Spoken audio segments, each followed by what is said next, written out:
At the beach with my children, a strange text message appeared on my phone. It said, "Leave quietly, don't tell your children." I obeyed. What I discovered was their horrifying plan to have me declared mentally incompetent and steal my entire fortune. But they had no idea that their plan had a fatal flaw. They had no idea the police were already on their way. Before I tell you how a simple family vacation ended with my own children being led away in handcuffs, let me know where you're watching from in the comments below. And be sure to like and subscribe if you believe that underestimating the quiet ones is always a mistake. My name is Augustus Monroe, but my friends call me Gus. I am 75 years old, and for 50 of those years, I was an architect. I spent my life designing buildings, structures meant to stand the test of time, built on solid, unshakable foundations.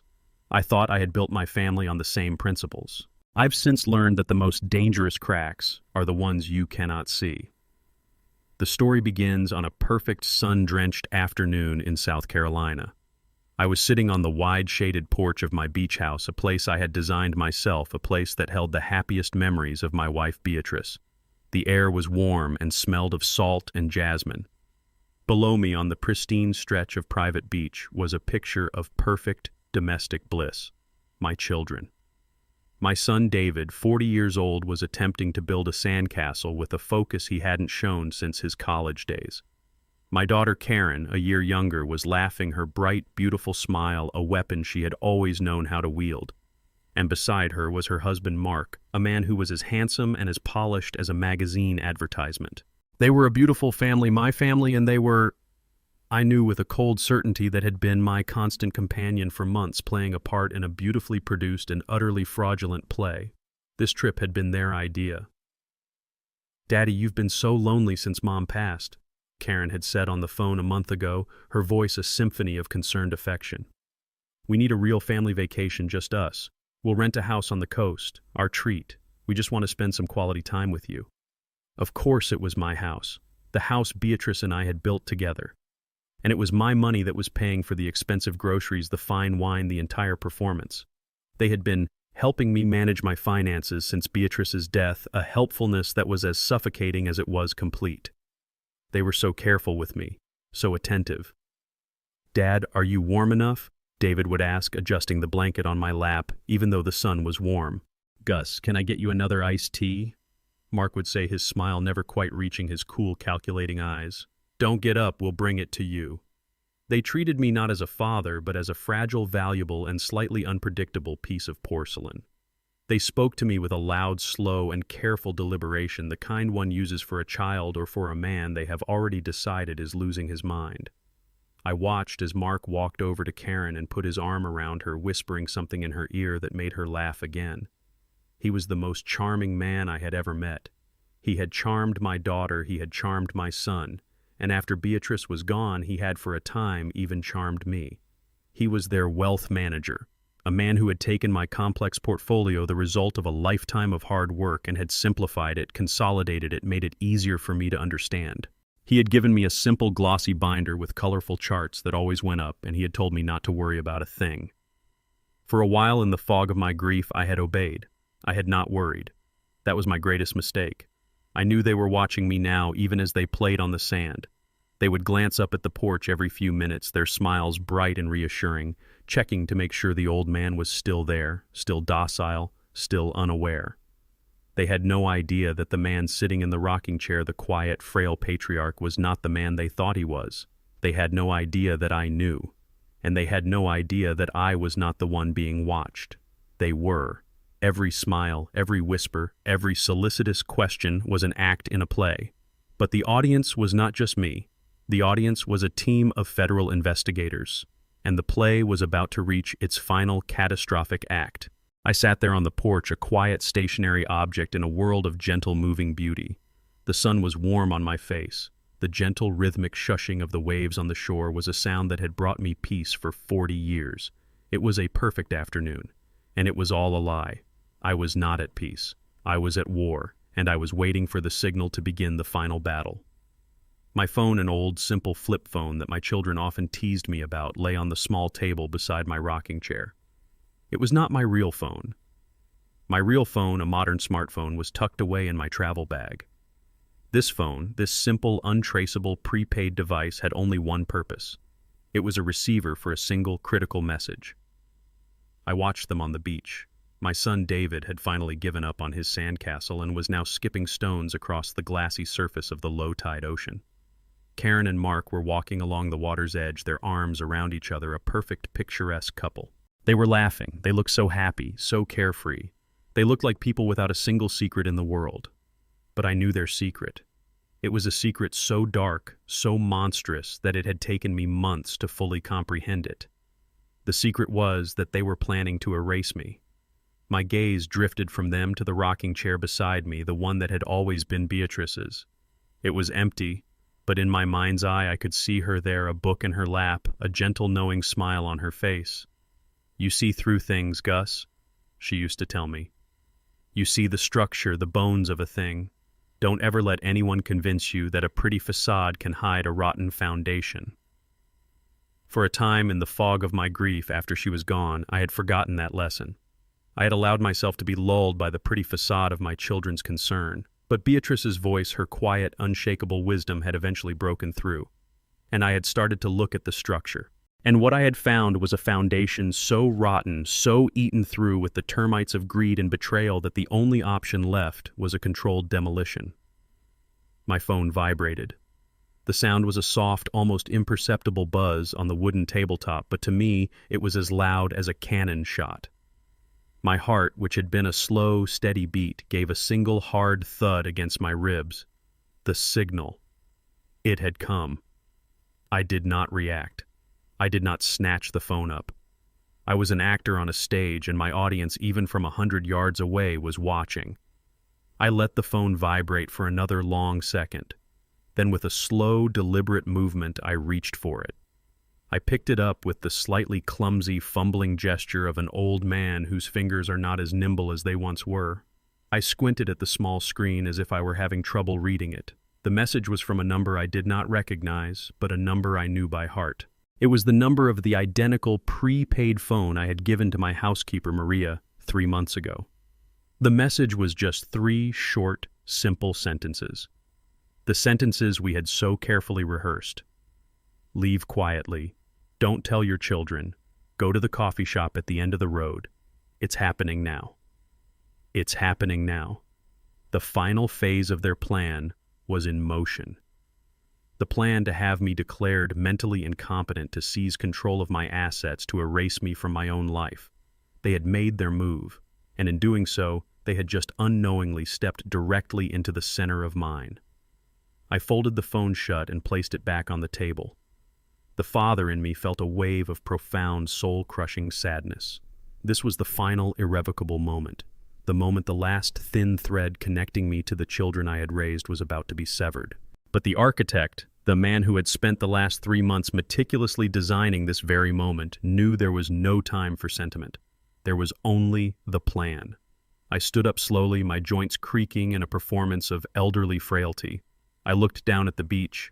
Karen saw me stand up, and she raised a hand in a cheerful, questioning wave. I smiled back, a warm, gentle, and utterly false smile. I pointed towards the house and then made a gesture as if I were drinking a glass of water, a simple, universal sign that I was just going inside for a moment.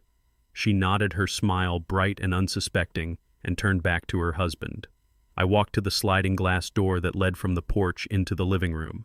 I did not look back. I slipped inside the cool, quiet house. I did not go to the kitchen to get a drink. I walked straight to the front door. My car keys, along with a small, pre-packed travel bag, were already sitting on the entryway table exactly where I had placed them that morning. I picked them up. I opened the front door, stepped outside, and closed it quietly but firmly behind me. The sound of the latch clicking shut was a sound of absolute finality. I was no longer a father on a family vacation. I was a general leaving the field to observe the opening salvos of a battle I had planned for months.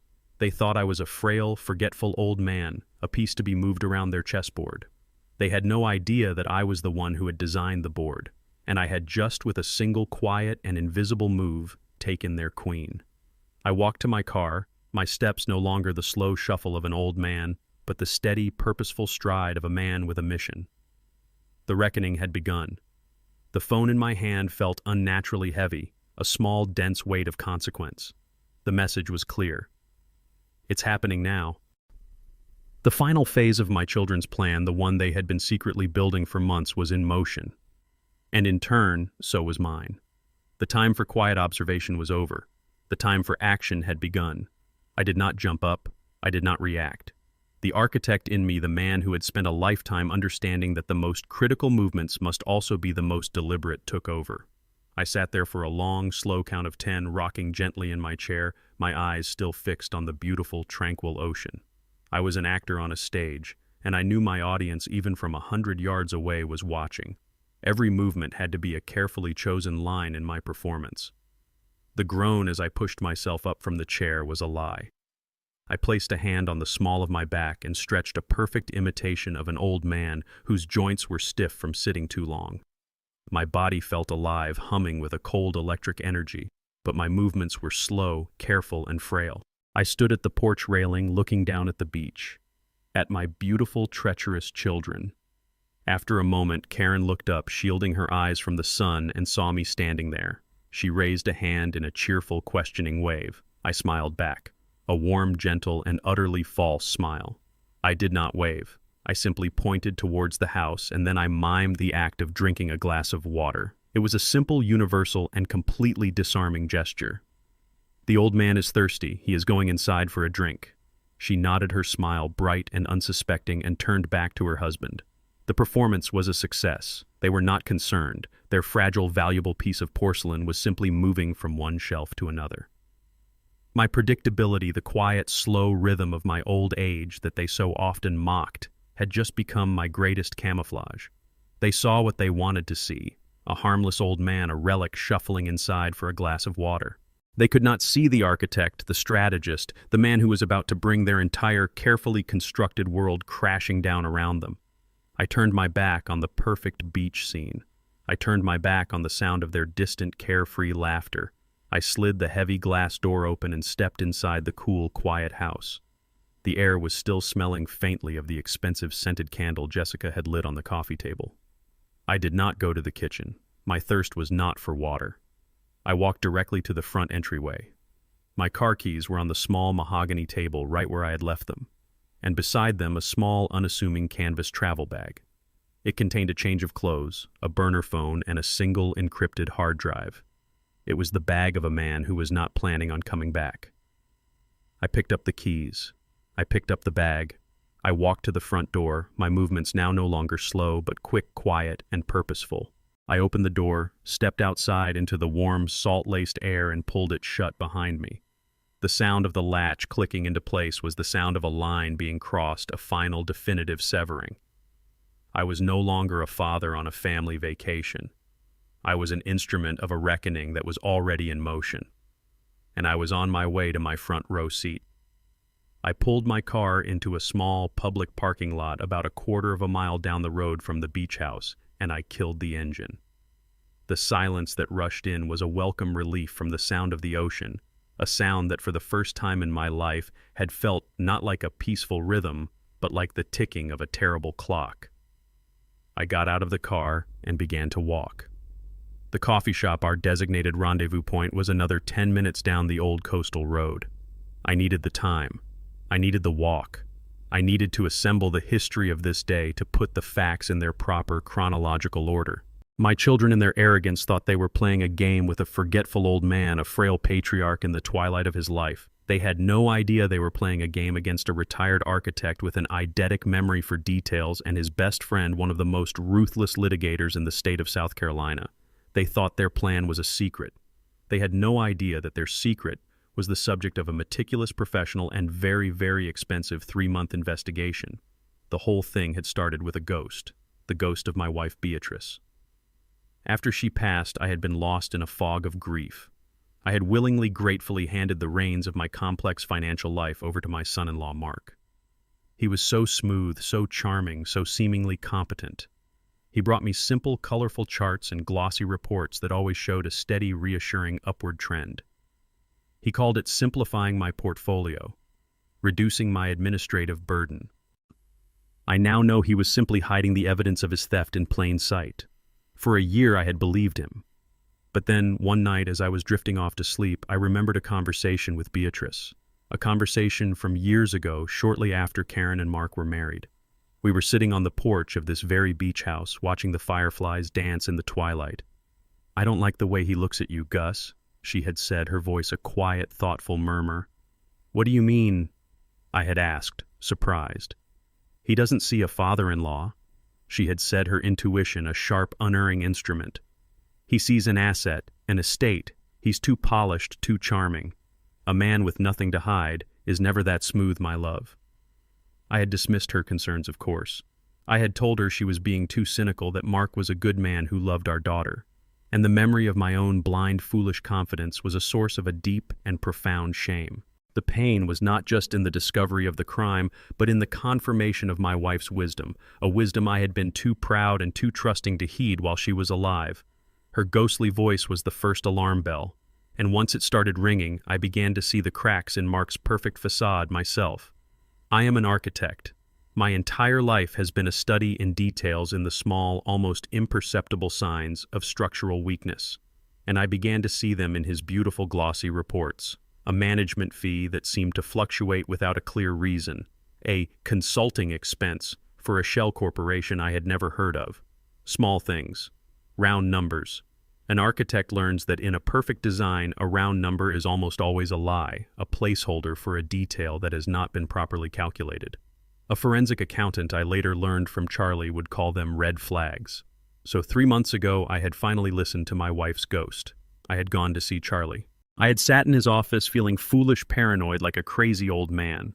"Charlie," I had said, "I think there might be something wrong with my accounts, or maybe there's just something wrong with my head, but I need to know." Charlie, my friend of 50 years, had not treated me like a fool.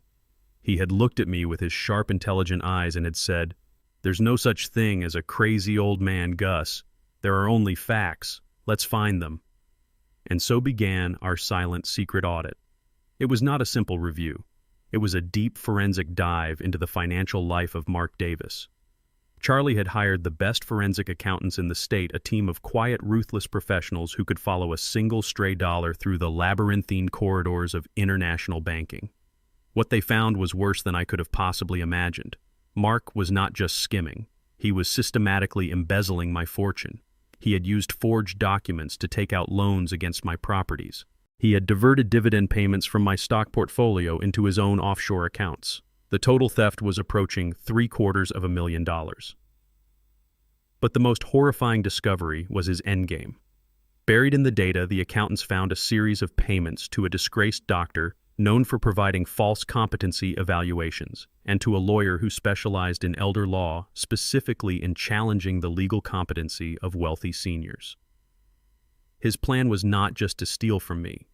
His plan was to have me declared mentally unfit to seize legal control of my entire estate and to liquidate it, leaving me to live out my final years in a state-run facility while he and my daughter sailed off into the sunset on my money. So when I had received that cryptic text message from Maria on the porch 10 minutes ago, it was not a shock. It was not a surprise. It was a signal. The final, sad, and necessary signal that the long, quiet, and meticulous preparation was over. It was the signal that my children and my son-in-law were at that very moment gathering with that corrupt doctor to sign the final papers to put the final nail in the coffin of my life.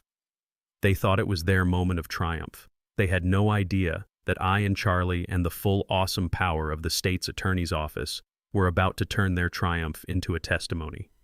I reached the end of the road and saw the small, cheerful blue awning of the Sandpiper Cafe. And sitting at a quiet table on the outdoor patio, a laptop open in front of him, was my old friend Charlie. He looked up as I approached, his face grim, but with a look of unshakable resolve in his eyes. I sat down in the chair opposite him. I didn't have to ask. He simply turned the laptop screen towards me. "You're just in time," he said, his voice a low, quiet rumble. "The show is about to start." The walk to the coffee shop was less than half a mile, but it felt like a journey across a vast and desolate landscape. With every step I took away from the beach house, I felt the weight of the life I was leaving behind. The sound of my children's distant, carefree laughter, a sound that should have been a source of joy, was now a funeral dirge for a family that was already dead. As I walked, the salt spray cool on my face, A profound sadness settled over me. It was not the sharp, surprising pain of a new wound, of a sudden betrayal. That had happened months ago, in the sterile quiet of Charlie's office, when the first undeniable proof of Mark's theft had appeared on a spreadsheet, a cold, black-and-white confession of his crimes. No, this was a different kind of pain. This was the dull, aching grief of a final confirmation. The pain of seeing your worst fears, the fears you had fought and denied for so long, finally walk onto the stage, smile, and take a bow. I looked back at the beach house, a beautiful structure I had designed to be a haven for my family, a place of light and laughter. And now it was a trap, a stage for their final public disgrace. There was no joy in that. There was no triumph. There was only a deep and profound sense of failure. Not my failure as an architect, but my failure as a father. I had raised 2 children who could look at their own father, a man, in the twilight of his years, and see not a person to be loved and respected, but an asset to be liquidated. I had given them everything, and in doing so, I had somehow taught them the value of nothing. The father in me, the man who was weeping for his lost children, the man who was mourning the death of a love he had thought was unconditional, was a ghost on that lonely road. He wanted to turn back. He wanted to run to the beach, to confront them, to scream, to weep, to beg them to be the people he had raised them to be. But that man, the grieving, heartbroken father, was no longer in charge. He had been a passenger in my own body for months, his voice a constant whispering agony in the back of my mind. But now his time was over. The architect, the man who had designed this intricate and terrible trap, the man who had spent the last 3 months meticulously planning this very day, this very hour, was now in full control. They had been hunting my legacy for over a year, stalking it, circling it, waiting for the moment to strike. They thought I was the prey, a slow, old, and wounded animal easy to take down. They saw my grief for Beatrice as a weakness, my trust as a vulnerability. They saw my age as a sign of incompetence. They never imagined that the old animal had smelled them coming for months. They never imagined that the wounded prey was in fact a patient hunter who had been quietly and meticulously leading them into a cage of their own making. This was not revenge. Revenge is a hot, passionate, and ultimately empty emotion. It is the tool of the powerless. I was not powerless. I was in control. This was a correction, a structural realignment, a controlled demolition of a foundation that had become rotten to its core. It was the only way to protect the memory of my wife, the only way to honor the integrity of the life we had built. It was an act of architecture. I was simply removing a flawed and dangerous element before it could cause the entire structure to collapse. As I saw the cheerful blue awning of the Sandpiper Cafe in the distance, I felt the last of the grieving father recede. He was a ghost now, a sad memory of a man I could no longer afford to be. I was no longer a victim. I was no longer even just a man seeking justice. I was the architect of a reckoning, and the performance, the final terrible and necessary performance, was about to begin.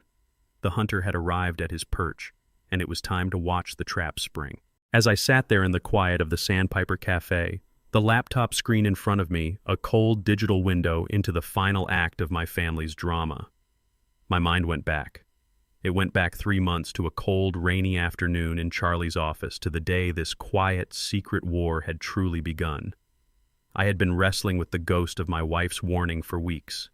Beatrice's words, "He sees an asset, not a father," had been a constant nagging whisper in the back of my mind. I had started to look at the glossy, beautiful reports Mark would bring me every quarter. As an architect, my life had been a study in details, in the small, almost imperceptible signs of structural weakness, and I began to see them in his perfect, colorful charts. There was a management fee that seemed to fluctuate with no logical reason. A consulting expense for a shell corporation in Delaware I had never heard of. There were round numbers, too many of them. An architect learns that in a perfect design, a round number is almost always a lie, a placeholder for a detail that hasn't been properly calculated. A forensic accountant, I would later learn, calls them red flags. I had gathered a half-dozen of these small, unsettling discrepancies. On their own, they were nothing easily explained away as administrative errors or complex financial maneuvers. But together they felt like a pattern, a foundation riddled with cracks. I went to see Charlie that afternoon feeling like a fool, a paranoid, grieving old man seeing conspiracies where there were only spreadsheets. I sat in the plush leather chair opposite his grand mahogany desk, the one I had sat in 100 times over the years to discuss contracts and estate planning, and I laid out my pathetic little collection of red flags. "Charlie," I began, my voice hesitant, full of a shame I could not hide. "I think I'm being a crazy old man. I think my grief is making me see shadows. But something isn't right with my accounts. With Mark." He did not laugh. He did not dismiss me. My old friend, my friend of 50 years, simply leaned forward, his face a mask of calm, serious attention. He listened for half an hour as I detailed my vague, unsubstantiated fears. I told him about Beatrice's warning. I showed him the round numbers, the strange fees. When I was finished, he was silent for a long time. "There's no such thing as a crazy old man, Gus," he said finally, his voice a low, serious rumble. "There are only facts we don't have yet. You have a feeling. Your feeling is based on a lifetime of experience, and Beatrice had the best damn intuition of anyone I ever met. If she was worried and now you are worried, then I am worried." The relief I felt in that moment was a physical thing, a great shuddering weight lifting from my shoulders. I was not crazy. I was not alone. "So what do we do?" I asked. "We find the facts," he said, his lawyer's mind already turning the gears. "We don't confront him. Not yet. That would be a declaration of war without knowing the size of the enemy's army. No, we do this quietly. We conduct a silent deep dive audit. Off the books. I know a team the best in the state. Forensic accountants. They're sharks. They can follow a single stray dollar through the darkest, most labyrinthine corridors of international banking. We'll give them your documents, give them limited access, and we'll see what they find." "Charlie, I can't afford," I began. "You won't see a bill for this, Gus." He cut me off, his voice firm. "This one's for Beatrice." And so began our silent investigation. For the next 2 months, I continued to play the part of the trusting, slightly clueless father-in-law. I would have dinner with my children, listen to Mark's confident, glowing reports about the health of my portfolio, and I would smile and nod all the while, knowing that a team of silent, invisible sharks was circling, sniffing for blood in the water. The call from Charlie came on a Tuesday morning. "Gus," he said, his voice a flat, dead thing. "They found it. You need to come to my office. Now." I walked into his office, and the atmosphere was different. The friendly professional calm was gone, replaced by a cold, hard fury. On his conference table, a thick-bound report was open. Charlie was standing by the window, his back to me. "They found more than we thought," he said without turning around. "It's not just skimming, Gus. It's a full-scale, systematic embezzlement."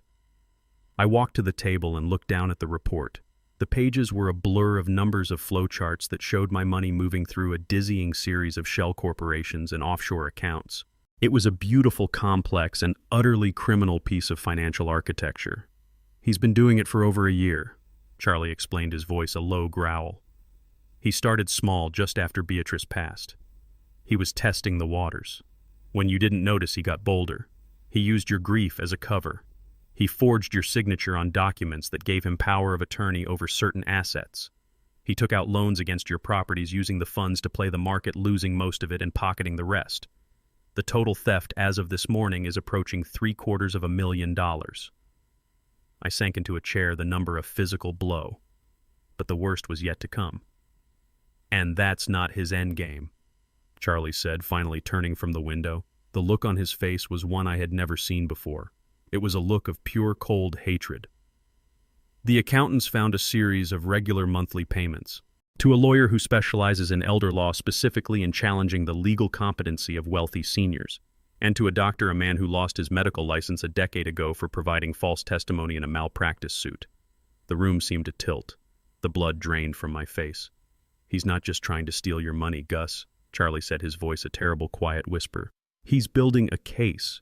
A fraudulent case to have you declared mentally incompetent. He's planning to take everything, to get a court to give him legal control of your entire estate, your entire life. And then he plans to liquidate it all, leaving you to live out your final years in a state-run facility, a man with no name, no history, and no fortune." And in that moment, in the cold quiet of Charlie's office, the full monstrous scope of their betrayal was finally revealed. This was not just a theft, it was an erasure.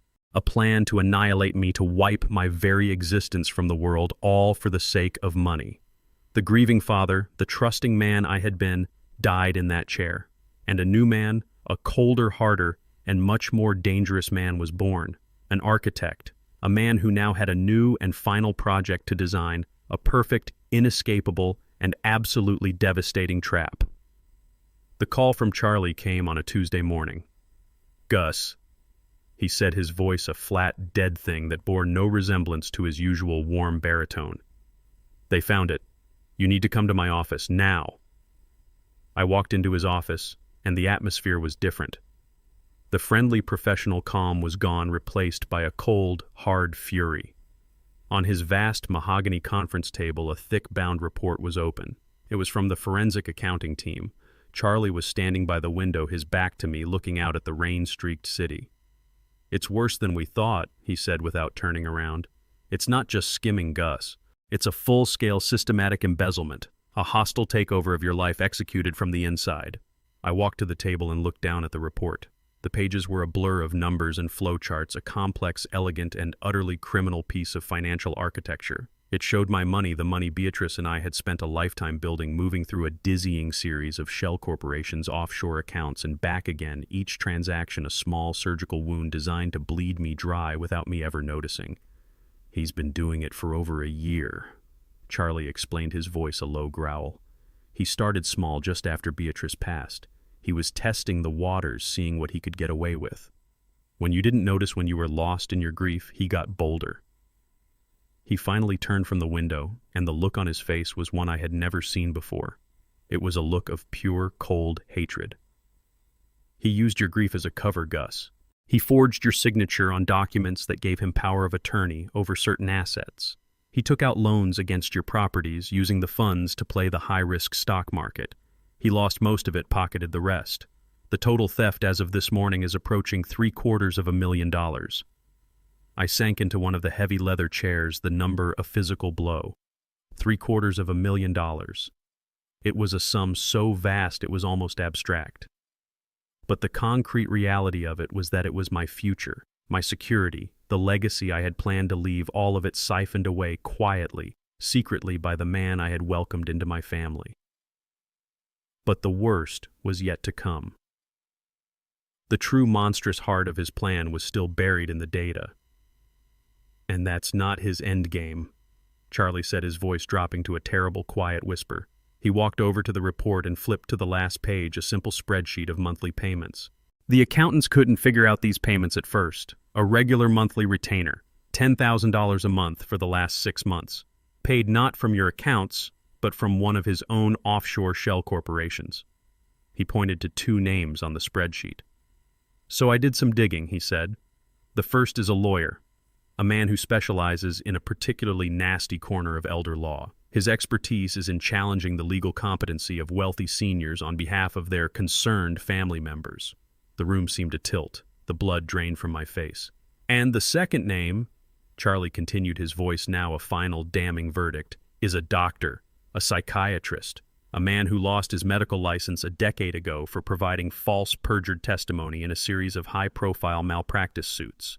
His specialty was providing expert evaluations of mental incompetence for a price.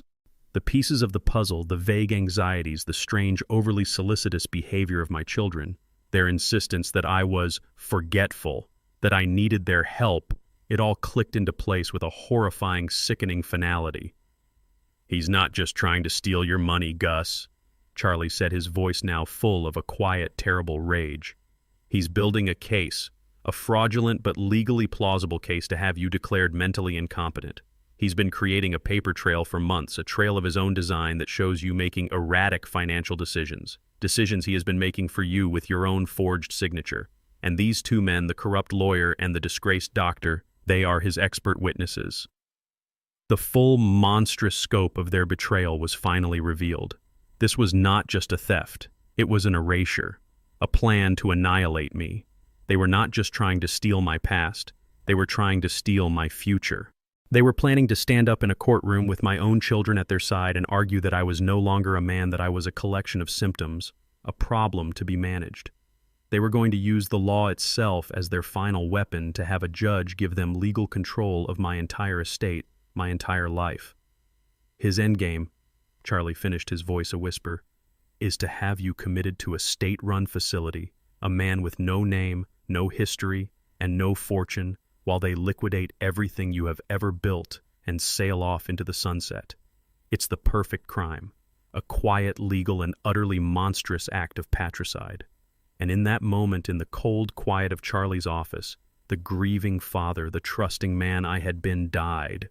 He died a quiet, painful death, and in his place a new man, a colder, harder, and much more dangerous man was born. He was not a father, he was not a victim, he was an architect, a man who now had a new and final project to design. A perfect, inescapable, and absolutely devastating trap. "He wants to build a case," I said, my voice no longer my own. It was a voice of cold, hard steel. "He wants to present evidence to a judge." "Yes," Charlie said. "Then we will give him all the evidence he needs," I said. "We will help him build his case. And when he is standing in the middle of his beautiful, perfect structure, so proud of what he has created, I will personally, with my own 2 hands, pull out the cornerstone and bring the whole damn thing down on top of his head." The hunt had begun. The knowledge of their betrayal was a cold, heavy stone in the center of my life. Charlie and I had the facts. We had the irrefutable black and white proof of a crime so monstrous it was almost abstract. We had a plan, a grand strategic design for a reckoning. But an architect knows that even the most brilliant blueprint is useless without reliable information from the ground.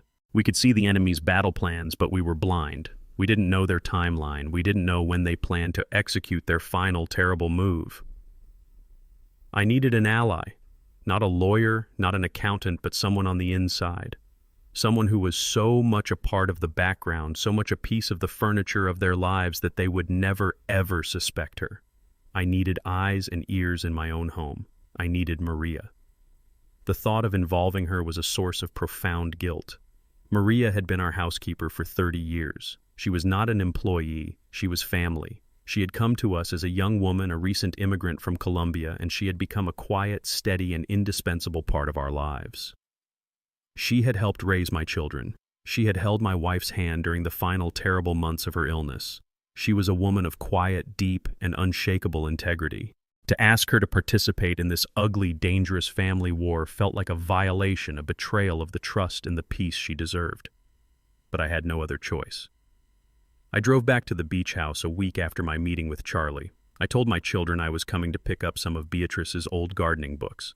The lie was easy plausible. I arrived in the middle of the day. As I had hoped, they were not there. They were out at one of their luncheons, their charity meetings, their performances.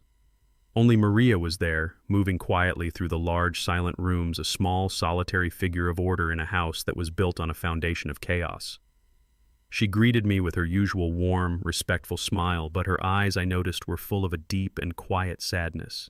She had seen it all, the quiet, dismissive way they spoke to me, the casual, unthinking cruelty. She knew perhaps better than anyone the true nature of the people my children had become. I asked her to sit with me on the back porch, the place where I had received the final confirming text message. For a long time we just sat in silence, looking out at the ocean. "Maria," I began, my voice quiet, heavy. "I am in a difficult situation, and I find myself in the terrible position of having to ask for your help." She did not look surprised. She simply turned her kind, intelligent eyes on me and said, "I know, Mr. Gus. I have been waiting for you to ask." Her words were a quiet, stunning confirmation of her loyalty and her perception. "You know," I asked, my voice a whisper. "I do not know the details, sir." She said, her hands folded neatly in her lap. "But I am not blind, and I am not deaf. I see the way they treat you. I hear the things they say when they think no one is listening. They are different now. Ever since Mrs. Beatrice passed, they are hungry in a way that is not good." She had seen it too. She had felt the shift in the foundation. I took a deep breath. I had to trust someone completely, and she was the only one left in the world. I told her everything. I laid out the entire ugly story, the embezzlement, the forged signatures, and the final monstrous plan to have me declared incompetent and cast away into a state-run home. As I spoke, I watched her face. Her expression did not change, but her eyes. Her dark, expressive eyes filled with a look of such profound and sorrowful anger that it took my breath away. It was the anger of a loyal soldier watching her beloved queen's memory be desecrated. When I was finished, she was silent for a long time. She looked out at the ocean, at the endless, indifferent waves. "Mrs. Beatrice," she whispered, her voice thick with an emotion she rarely showed. She would be so ashamed, so heartbroken. She loved those children so much. "I know," I said quietly. "And now," she continued, turning to face me, her eyes now blazing with a quiet, righteous fire, "they are trying to erase her, to erase you, to sell this house, her house. No, no, Mr. Gus, that cannot happen. I will not let it happen." The simple, unshakable power of her loyalty was a force of nature. In that moment, she was not my housekeeper. She was my ally, my partner, my comrade in arms. "They think I am just the help," she said, a new hard edge to her voice. "The old woman who dusts the furniture and doesn't understand English very well. They speak in front of me as if I am not even there. They have no idea that I understand every single word."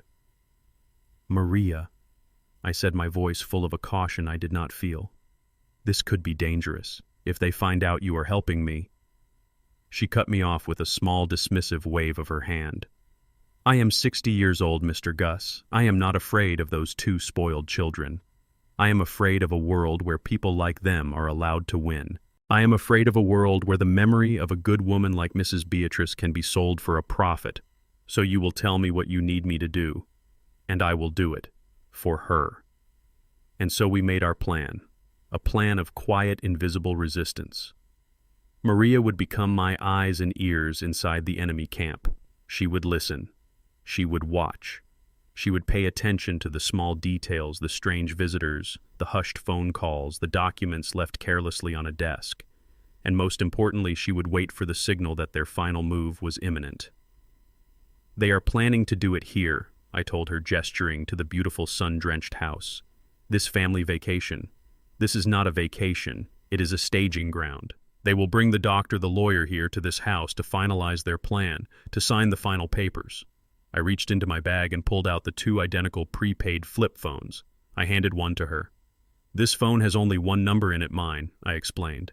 "And my phone has only one number, yours. They are untraceable. The moment you know they are making their final move, the moment the doctor arrives, the moment the final papers are on the table, you will find a quiet moment and you will send me the message."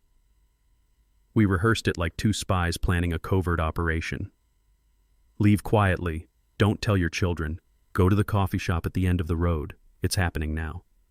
She held the small cheap phone in her hand as if it were a sacred object. "And what will you do then, Mr. Gus?" she asked. "Then," I said, "I will make a phone call of my own. A phone call that will ensure that when they sign those papers, they will be signing not just my commitment papers, but their own arrest warrants." We sat there for another moment, two unlikely allies, a retired architect and a quiet housekeeper, bound together by a shared loyalty to a woman who was gone and by a shared commitment to a justice that was yet to come.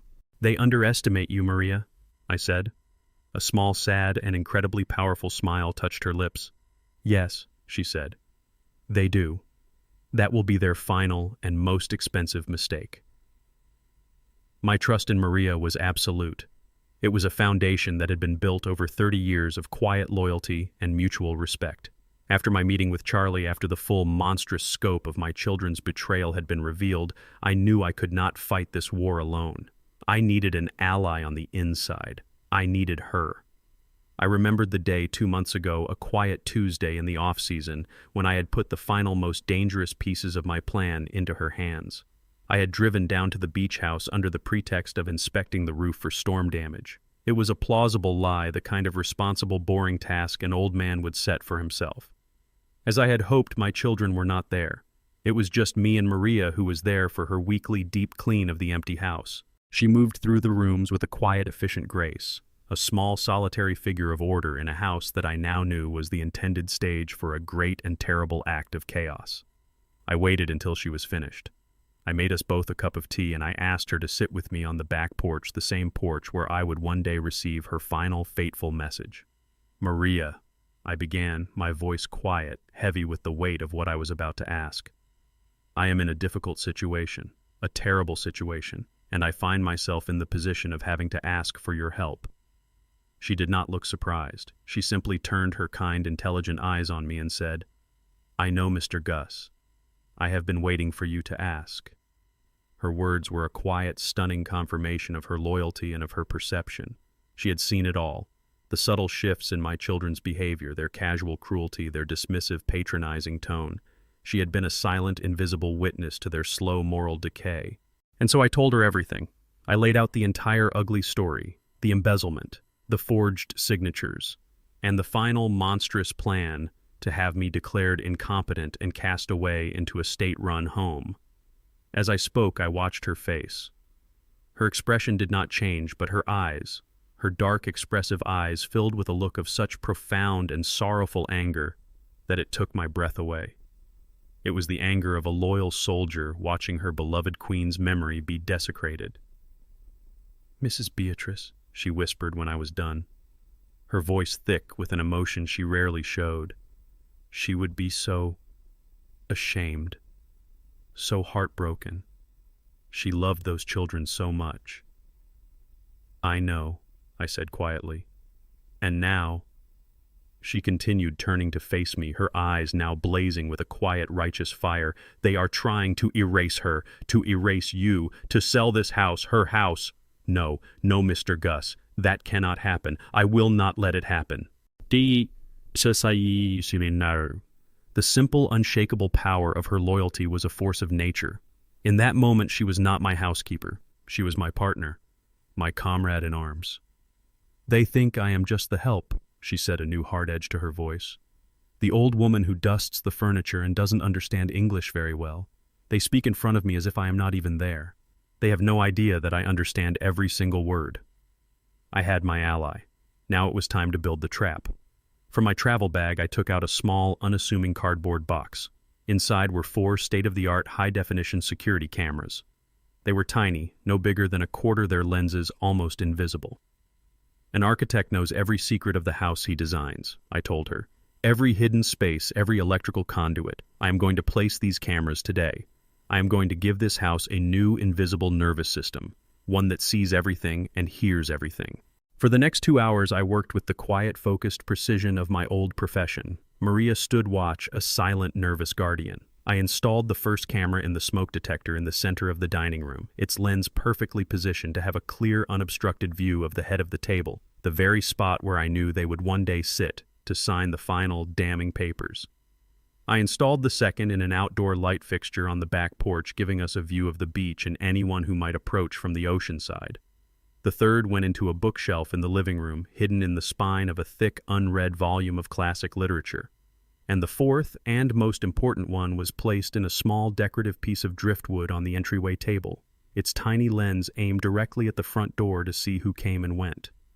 I wired them directly into the house's low-voltage electrical system.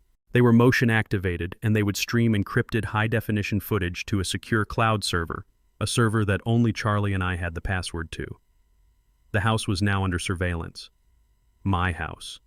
The thought was a violation, a desecration of a place I had built as a sanctuary, but it was a necessary violation. When the work was done, I sat down with Maria again. I took out the 2 identical prepaid flip phones. I handed one to her. "This phone has only one number in it, mine," I explained. "And my phone has only one number, yours. They are untraceable. The moment you know they are making their final move, the moment the corrupt doctor and the lawyer arrive, the moment the final papers are on the table, you will find a quiet moment. Go into the laundry room and you will send me the message we rehearsed." We said the words aloud like 2 spies memorizing a code. "Leave quietly. Don't tell your children. Go to the coffee shop at the end of the road." "It's happening now." She held the small, cheap phone in her hand as if it were a sacred object. "And what will you do then, Mr. Gus?" she asked.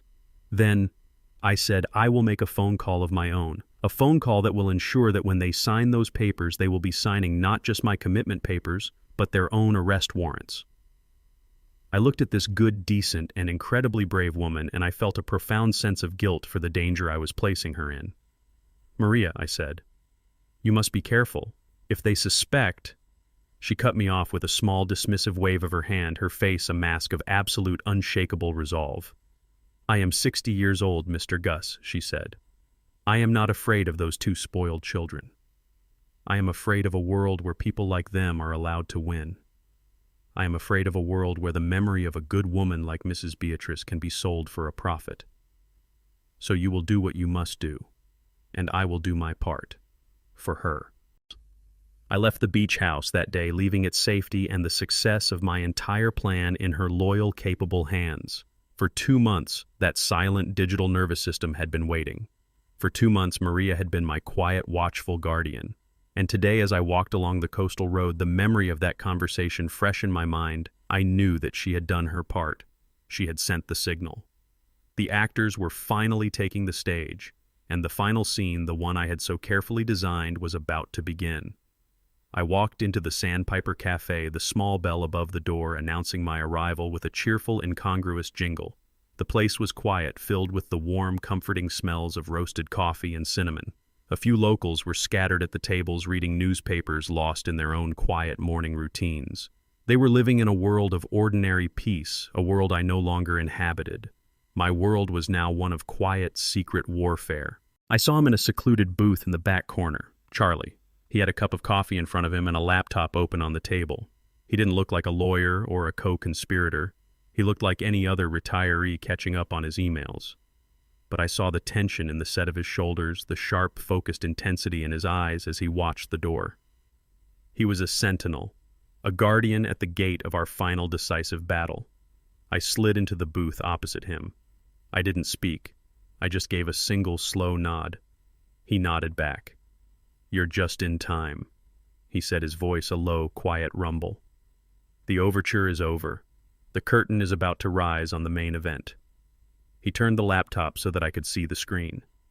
It was not an email he was looking at. The screen was divided into 4 silent quadrants, each one a live, high-definition video feed. It was my house, my home. Now a theater of operations, its every secret corner illuminated on this cold, digital screen. The top left quadrant was a view from the smoke detector in the dining room. It showed the long, beautiful dining table, the place where my family had shared so many happy meals, now the intended stage for their final act of betrayal. The top right was the view from the entryway, the camera hidden in the driftwood on the console table. The bottom left was the porch, the empty rocking chairs staring out at the calm, indifferent ocean, and the bottom right was a wide shot of the front of the house showing the quiet, empty street. "Everything is quiet now," Charlie murmured, his eyes scanning the 4 screens with a practiced professional vigilance. "They've been on the beach for the last 20 minutes, probably wondering where their thirsty old father has gotten to." As if on cue, we saw movement in the bottom left screen.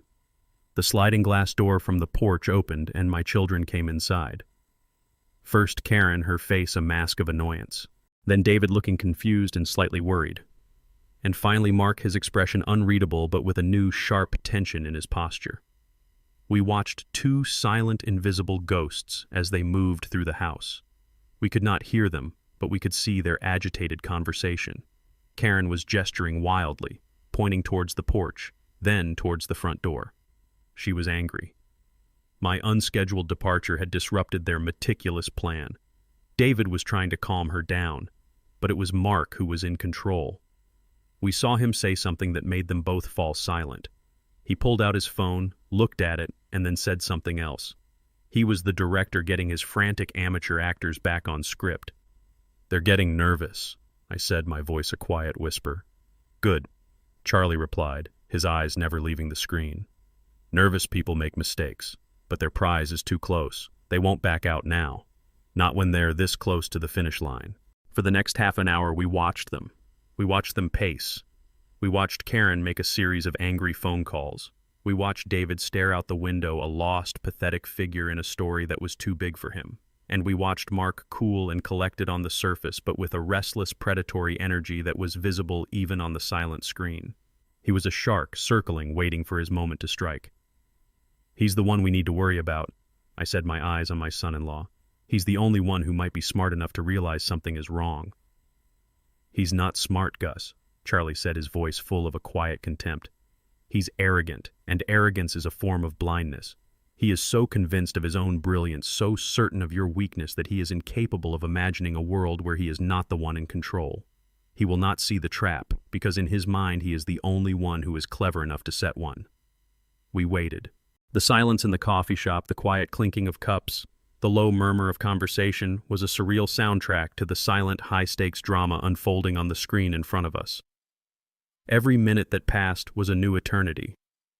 I felt a strange sense of detachment, the feeling of a historian watching a battle from a high hill, knowing the outcome, but still held in the terrible, suspenseful grip of the moment. And then, in the bottom right quadrant, the camera showing the street, a new element appeared. A sleek black late-model sedan, the kind that doctors and lawyers drive, pulled silently into the driveway of my beach house. A man in a suit carrying a leather briefcase got out.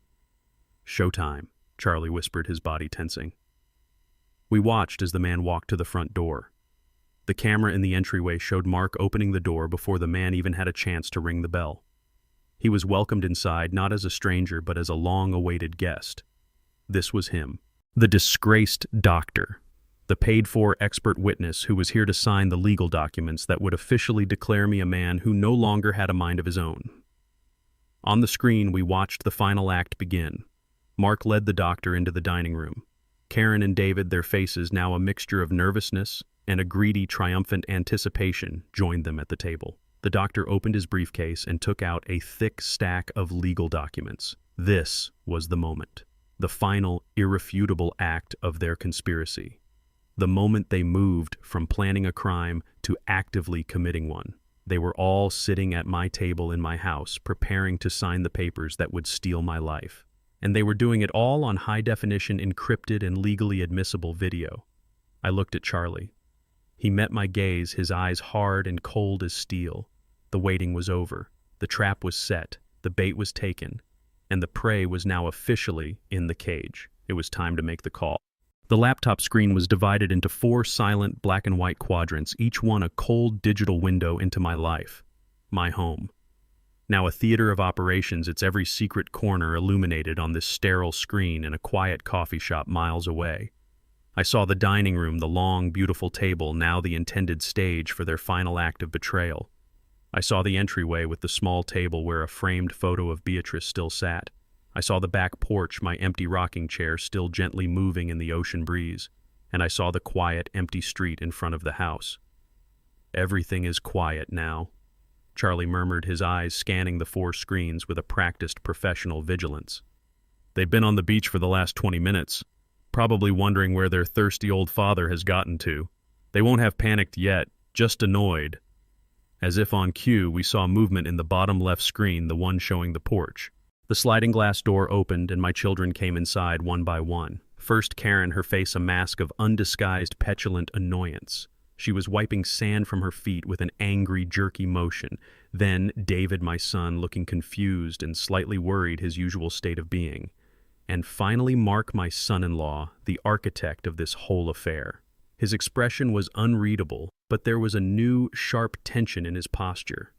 The easy, confident charm was gone, replaced by the focused energy of a man whose meticulous plan has just hit an unexpected snag.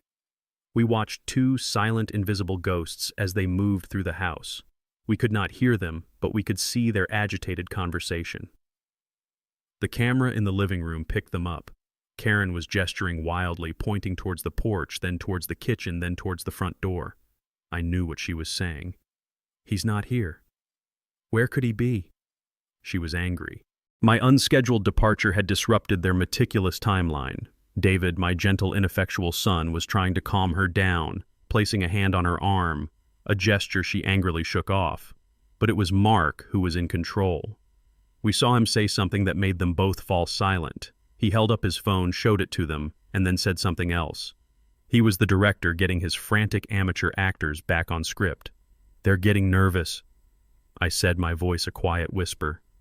The coffee in front of me was cold, untouched. "Good," Charlie replied, his eyes never leaving the screen. "Nervous people make mistakes, but their prize is too close. They won't back out now, not when they're this close to the finish line." We watched them for the next half an hour, a long, silent, and excruciating passage of time. The scene on the laptop was a strange, silent play of mounting frustration. We saw Karen begin to pace a caged animal in her own beach house. She would walk from the living room to the kitchen and back again, her movements sharp and angry. We saw David sink into an armchair, his head in his hands, a picture of helpless despair.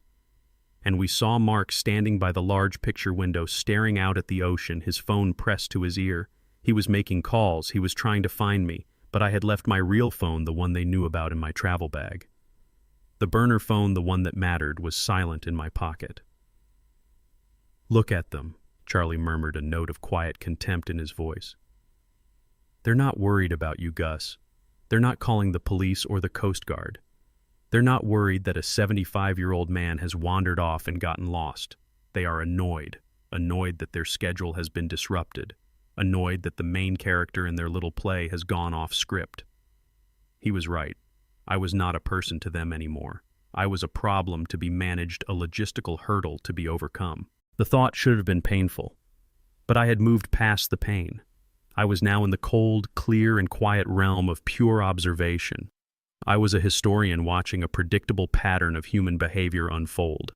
Greed, when it is the primary motivator, has no room for genuine human emotion. The waiting was the hardest part. The silence in the coffee shop, the quiet clinking of cups, the low murmur of conversation from the other tables was a surreal soundtrack to the silent, high-stakes drama unfolding on the screen in front of us. Every minute that passed was a new eternity.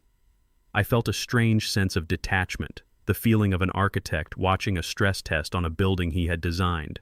I had built this trap. I had calculated the load-bearing capacity of their arrogance, the tensile strength of their greed.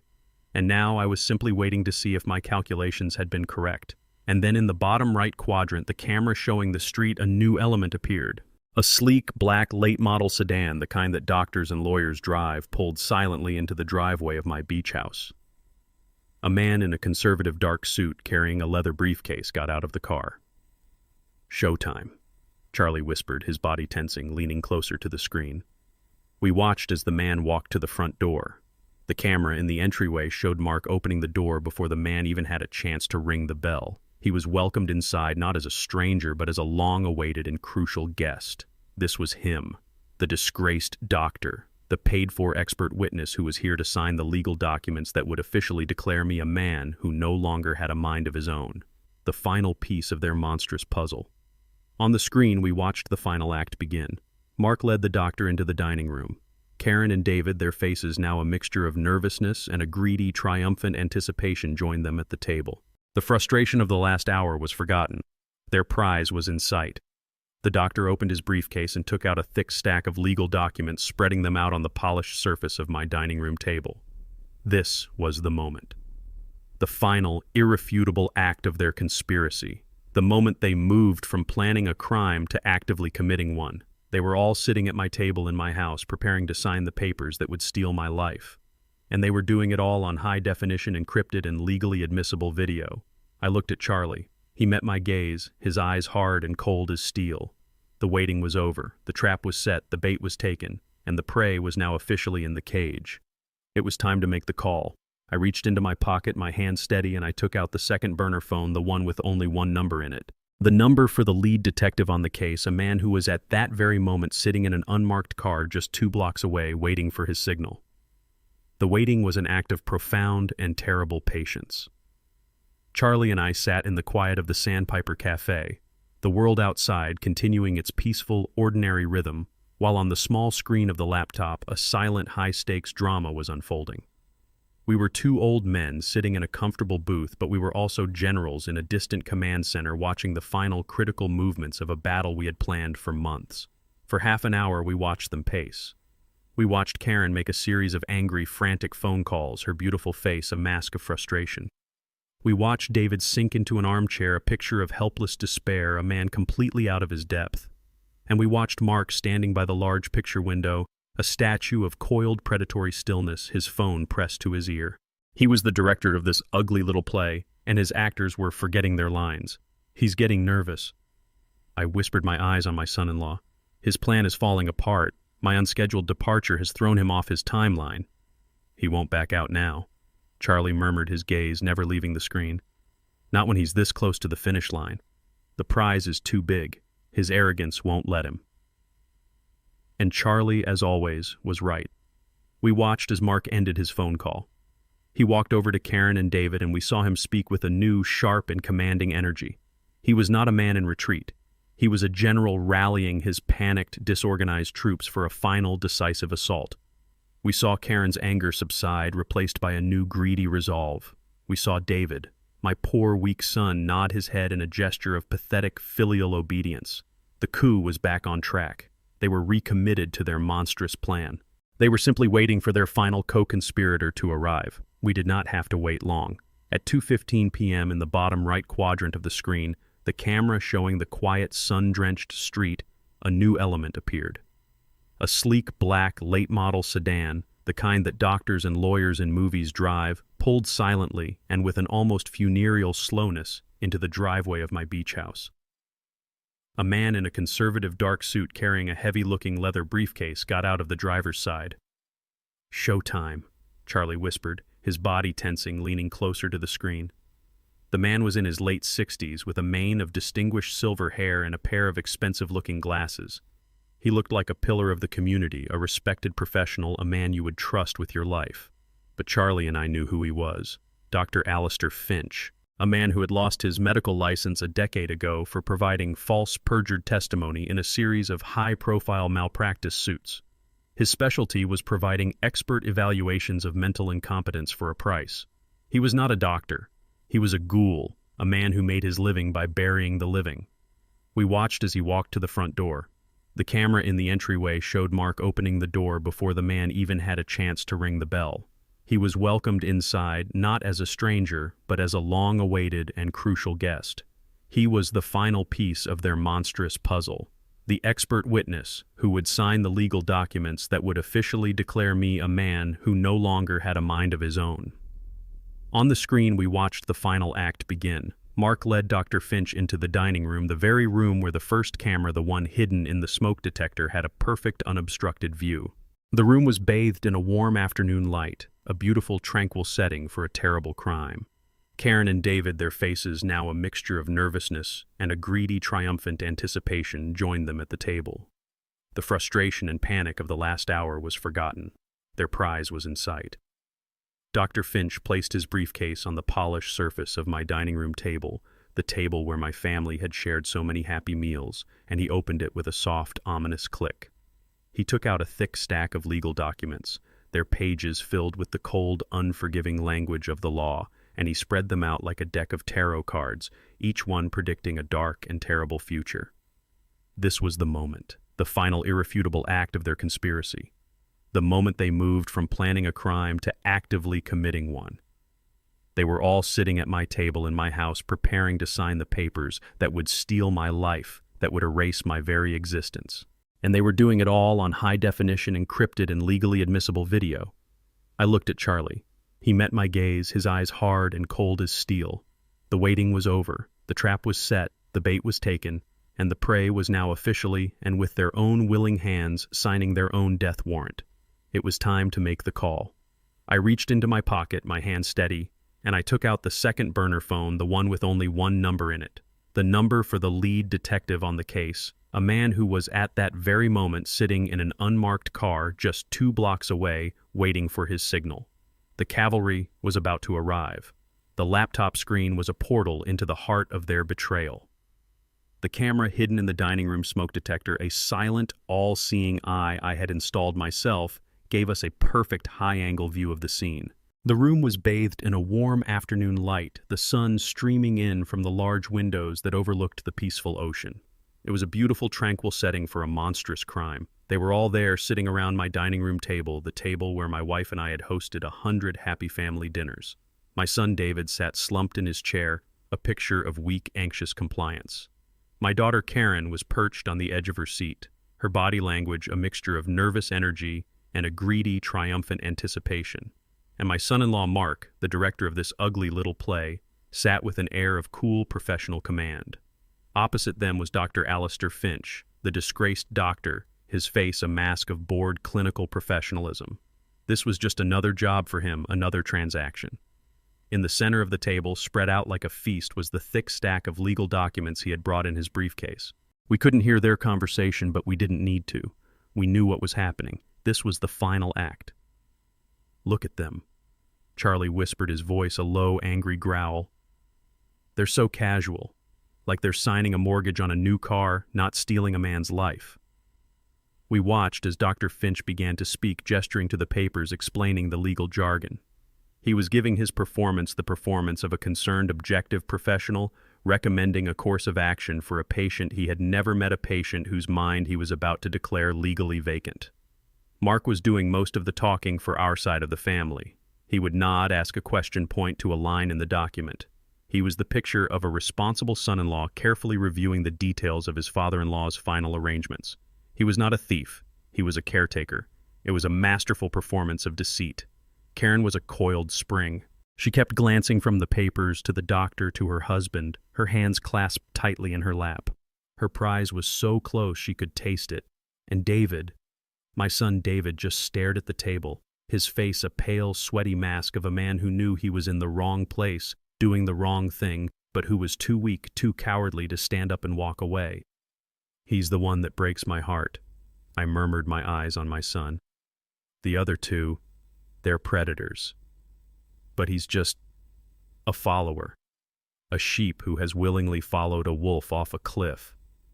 A sheep who stands by and watches the shepherd get slaughtered is no longer a sheep, Gus," Charlie said, his voice hard. "He's just another wolf, a weaker one perhaps, but a wolf nonetheless." On the screen we watched as Dr. Finch finished his explanation. He took an expensive-looking fountain pen from his breast pocket, uncapped it, and slid the top document, a sworn affidavit attesting to my diminished mental capacity, across the table to Mark. This was the moment, the final irrefutable act of their conspiracy, the moment they moved from planning a crime to actively committing one in front of our silent digital witnesses. Mark took the pen. He did not hesitate. He signed his name with a confident, fluid flourish on the line marked "Petitioner." Then he passed the pen to Karen. She took it, her hand trembling slightly, not with doubt, but with a greedy, feverish excitement. She signed her own name beside her husband's, her signature, a sharp, aggressive slash of ink. And then they both looked at David. My son, my weak, beautiful, and lost son, looked up. He looked from the document to his sister to her husband. His face was a battlefield of warring emotions. I could see the fear, the guilt, the shame. For a long, terrible moment, he didn't move. In my quiet corner of the coffee shop, I found myself holding my breath. This was his final chance, his final opportunity to stand up, to say no, to walk away, and save the last tattered shred of his own soul. "Walk away, son." A part of me, the foolish, ever-hopeful father, screamed in the silence of my own mind. Just get up and walk away. But then I saw Karen reach across the table and place her hand on his, her touch, not a comfort, but a command. I saw Mark give him a small, sharp nod, the nod of a superior officer to a hesitant soldier, and I saw the last of the light, the last of the fight go out of my son's eyes. He let out a long, shuddering breath, a sigh of total and final surrender. He took the pen, and he signed his name, his signature, a weak, wavering, and pathetic scrawl beneath the other two. It was done. The betrayal was unanimous. It was a family affair. They were all in the cage now, the door locked firmly behind them. Dr. Finch then signed his own name at the bottom of the page, the final professional seal on their monstrous lie. He began to gather the papers, to put them back in order to close the deal. I looked at Charlie. He met my gaze, his eyes as hard and as cold as steel. The waiting was over. The trap was set. The bait was taken. And the prey had just with their own willing hands signed their own death warrant. It was time to make the call. I reached into my pocket, my hand steady, and I took out the second burner phone, the one with only one number in it. The number for the lead detective on the case, a man who was at that very moment sitting in an unmarked car just 2 blocks away waiting for his signal. The cavalry was about to arrive. The laptop screen was a portal into the heart of their betrayal. The camera hidden in the dining room smoke detector, a silent, all-seeing eye I had installed myself, gave us a perfect high-angle view of the scene. The room was bathed in a warm afternoon light, the sun streaming in from the large windows that overlooked the peaceful ocean. It was a beautiful, tranquil setting for a monstrous crime. They were all there, sitting around my dining room table, the table where my wife and I had hosted 100 happy family dinners. My son David sat slumped in his chair, a picture of weak, anxious compliance. My daughter Karen was perched on the edge of her seat, her body language a mixture of nervous energy and a greedy, triumphant anticipation. And my son-in-law Mark, the director of this ugly little play, sat with an air of cool professional command. Opposite them was Dr. Alastair Finch, the disgraced doctor, his face a mask of bored clinical professionalism. This was just another job for him, another transaction. In the center of the table, spread out like a feast, was the thick stack of legal documents he had brought in his briefcase. We couldn't hear their conversation, but we didn't need to. We knew what was happening. This was the final act. "Look at them," Charlie whispered, his voice a low, angry growl. "They're so casual, like they're signing a mortgage on a new car, not stealing a man's life." We watched as Dr. Finch began to speak, gesturing to the papers explaining the legal jargon. He was giving his performance the performance of a concerned, objective professional, recommending a course of action for a patient he had never met, a patient whose mind he was about to declare legally vacant. Mark was doing most of the talking for our side of the family. He would nod, ask a question, point to a line in the document. He was the picture of a responsible son-in-law carefully reviewing the details of his father-in-law's final arrangements. He was not a thief, he was a caretaker. It was a masterful performance of deceit. Karen was a coiled spring. She kept glancing from the papers to the doctor to her husband. Her hands clasped tightly in her lap. Her prize was so close she could taste it. And David, my son David, just stared at the table. His face a pale, sweaty mask of a man who knew he was in the wrong place, doing the wrong thing, but who was too weak, too cowardly to stand up and walk away. "He's the one that breaks my heart," I murmured, my eyes on my son. "The other two, they're predators. But he's just a follower, a sheep who has willingly followed a wolf off a cliff. A sheep who stands by and watches the shepherd get slaughtered is no longer a sheep, Gus," Charlie said, his voice hard. "He's just another wolf, a weaker one perhaps, but a wolf nonetheless." On the screen we watched as Dr. Finch finished his explanation. He took an expensive-looking fountain pen from his breast pocket, uncapped it, and slid the top document, a sworn affidavit attesting to my diminished mental capacity, across the table to Mark. This was the moment, the final irrefutable act of their conspiracy, the moment they moved from planning a crime to actively committing one in front of our silent digital witnesses. Mark took the pen. He did not hesitate. He signed his name with a confident, fluid flourish on the line marked petitioner. Then he passed the pen to Karen. She took it, her hand trembling slightly, not with doubt, but with a greedy, feverish excitement. She signed her own name beside her husband's, her signature a sharp, aggressive slash of ink, and then they both looked at David. My son, my weak, beautiful, and lost son, looked up. He looked from the document to his sister to her husband. His face was a battlefield of warring emotions. I could see the fear, the guilt, the shame. For a long, terrible moment, he didn't move. In my quiet corner of the coffee shop, I found myself holding my breath. This was his final chance, his final opportunity to stand up, to say no, to walk away and save the last tattered shred of his own soul. "Walk away, son!" A part of me, the foolish, ever-hopeful father, screamed in the silence of my own mind. Just get up and walk away. But then I saw Karen reach across the table and place her hand on his. Her touch, not a comfort, but a command. I saw Mark give him a small, sharp nod, the nod of a superior officer to a hesitant soldier. And I saw the last of the light, the last of the fight go out of my son's eyes. He let out a long, shuddering breath, a sigh of total and final surrender. He took the pen. And he signed his name, his signature a weak, wavering, and pathetic scrawl beneath the other two. It was done. The betrayal was unanimous. It was a family affair. They were all in the cage now, the door locked firmly behind them. Dr. Finch then signed his own name at the bottom of the page, the final professional seal on their monstrous lie. He began to gather the papers to put them back in order to close the deal. I looked at Charlie. He met my gaze, his eyes as hard and as cold as steel. The waiting was over. The trap was set. The bait was taken. And the prey had just with their own willing hands signed their own death warrant. It was time to make the call. I reached into my pocket, my hand steady, and I took out the second burner phone, the one with only one number in it. the number for the lead detective on the case, a man who was at that very moment sitting in an unmarked car just 2 blocks away with his team waiting for his signal. I didn't need to speak. I simply pressed the call button, let it ring once, and then hung up. The signal was sent. The cavalry was on its way. On the laptop screen, we watched as Dr. Finch finished gathering his papers. He placed them neatly back into his briefcase. He stood up, shook Mark's hand. The transaction was complete. They were smiling, all of them. Even David was managing a weak, pathetic imitation of a smile. They were smiling the triumphant, relieved smiles of people who had just successfully and finally solved the great and terrible problem of their father. "Look at them," Charlie whispered, his voice a low, angry growl. "They're celebrating.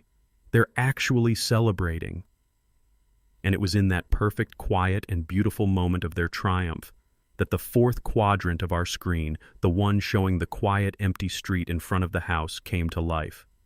2 dark, unmarked police cars, their lights off, pulled silently and with a terrible final grace into the driveway, blocking the black sedan of Dr. Finch. The camera in the entryway showed the front door, and we saw 4 men in dark suits and tactical vests with the letters State Police emblazoned on their backs move with a quiet, professional speed up the front steps.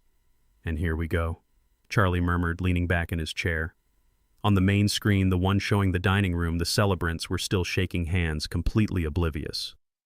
We watched as Mark walked Dr. Finch towards the entryway, a gracious host showing his guest out.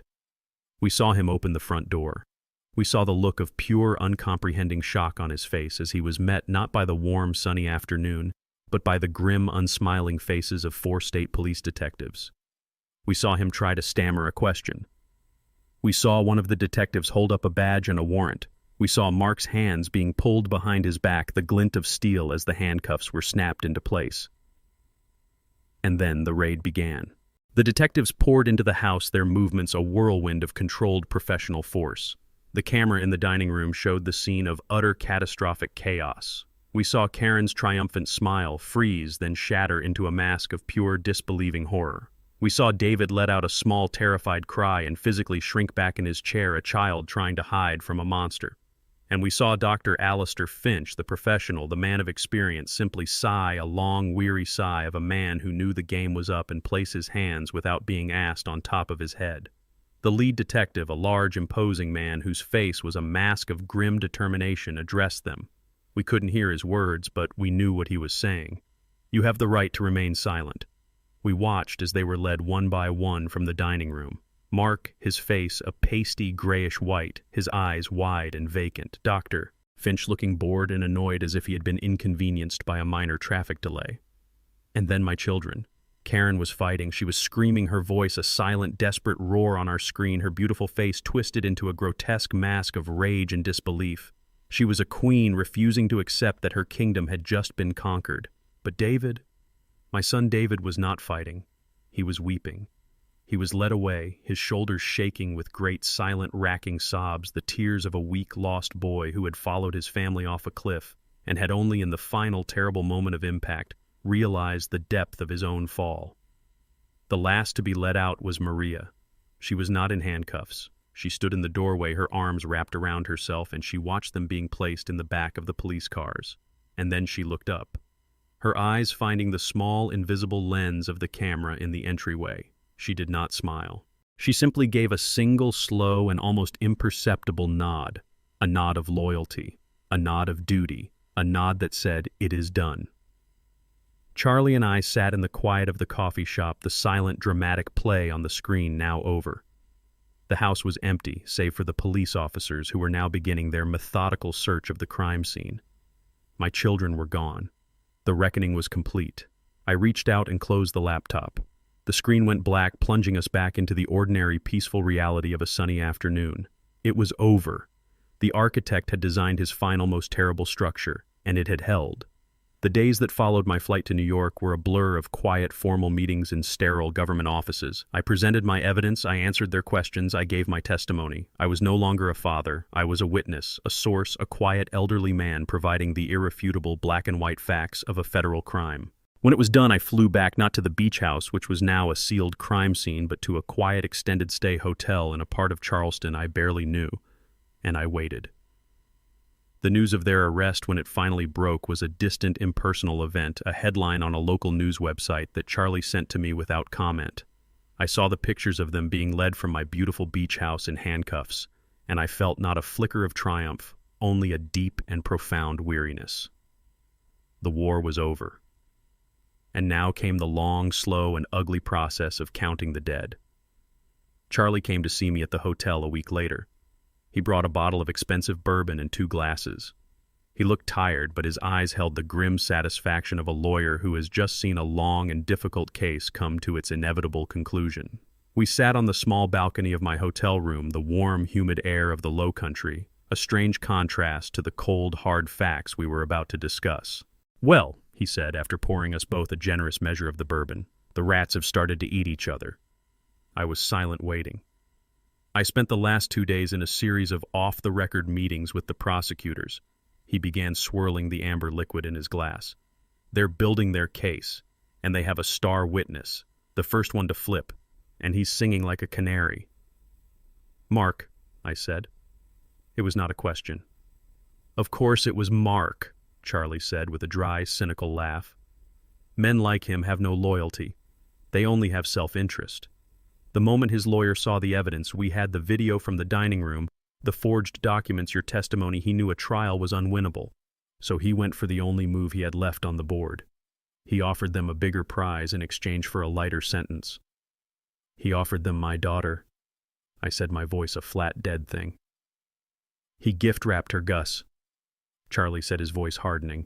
"He is painting a masterpiece of self-pity and manipulative lies. He's claiming he was the victim, a brilliant but naive financial advisor who was seduced and corrupted by a greedy, ambitious, and morally bankrupt wife who was desperate to maintain the lifestyle she had grown up with." I listened, my face a mask of stone, as Charlie laid out the details of my son-in-law's betrayal. It was even uglier than I had imagined. "He's telling the prosecutors that Karen was the true mastermind," Charlie recounted, his voice dripping with contempt. "He's claiming she was the one who was obsessed with getting control of your fortune.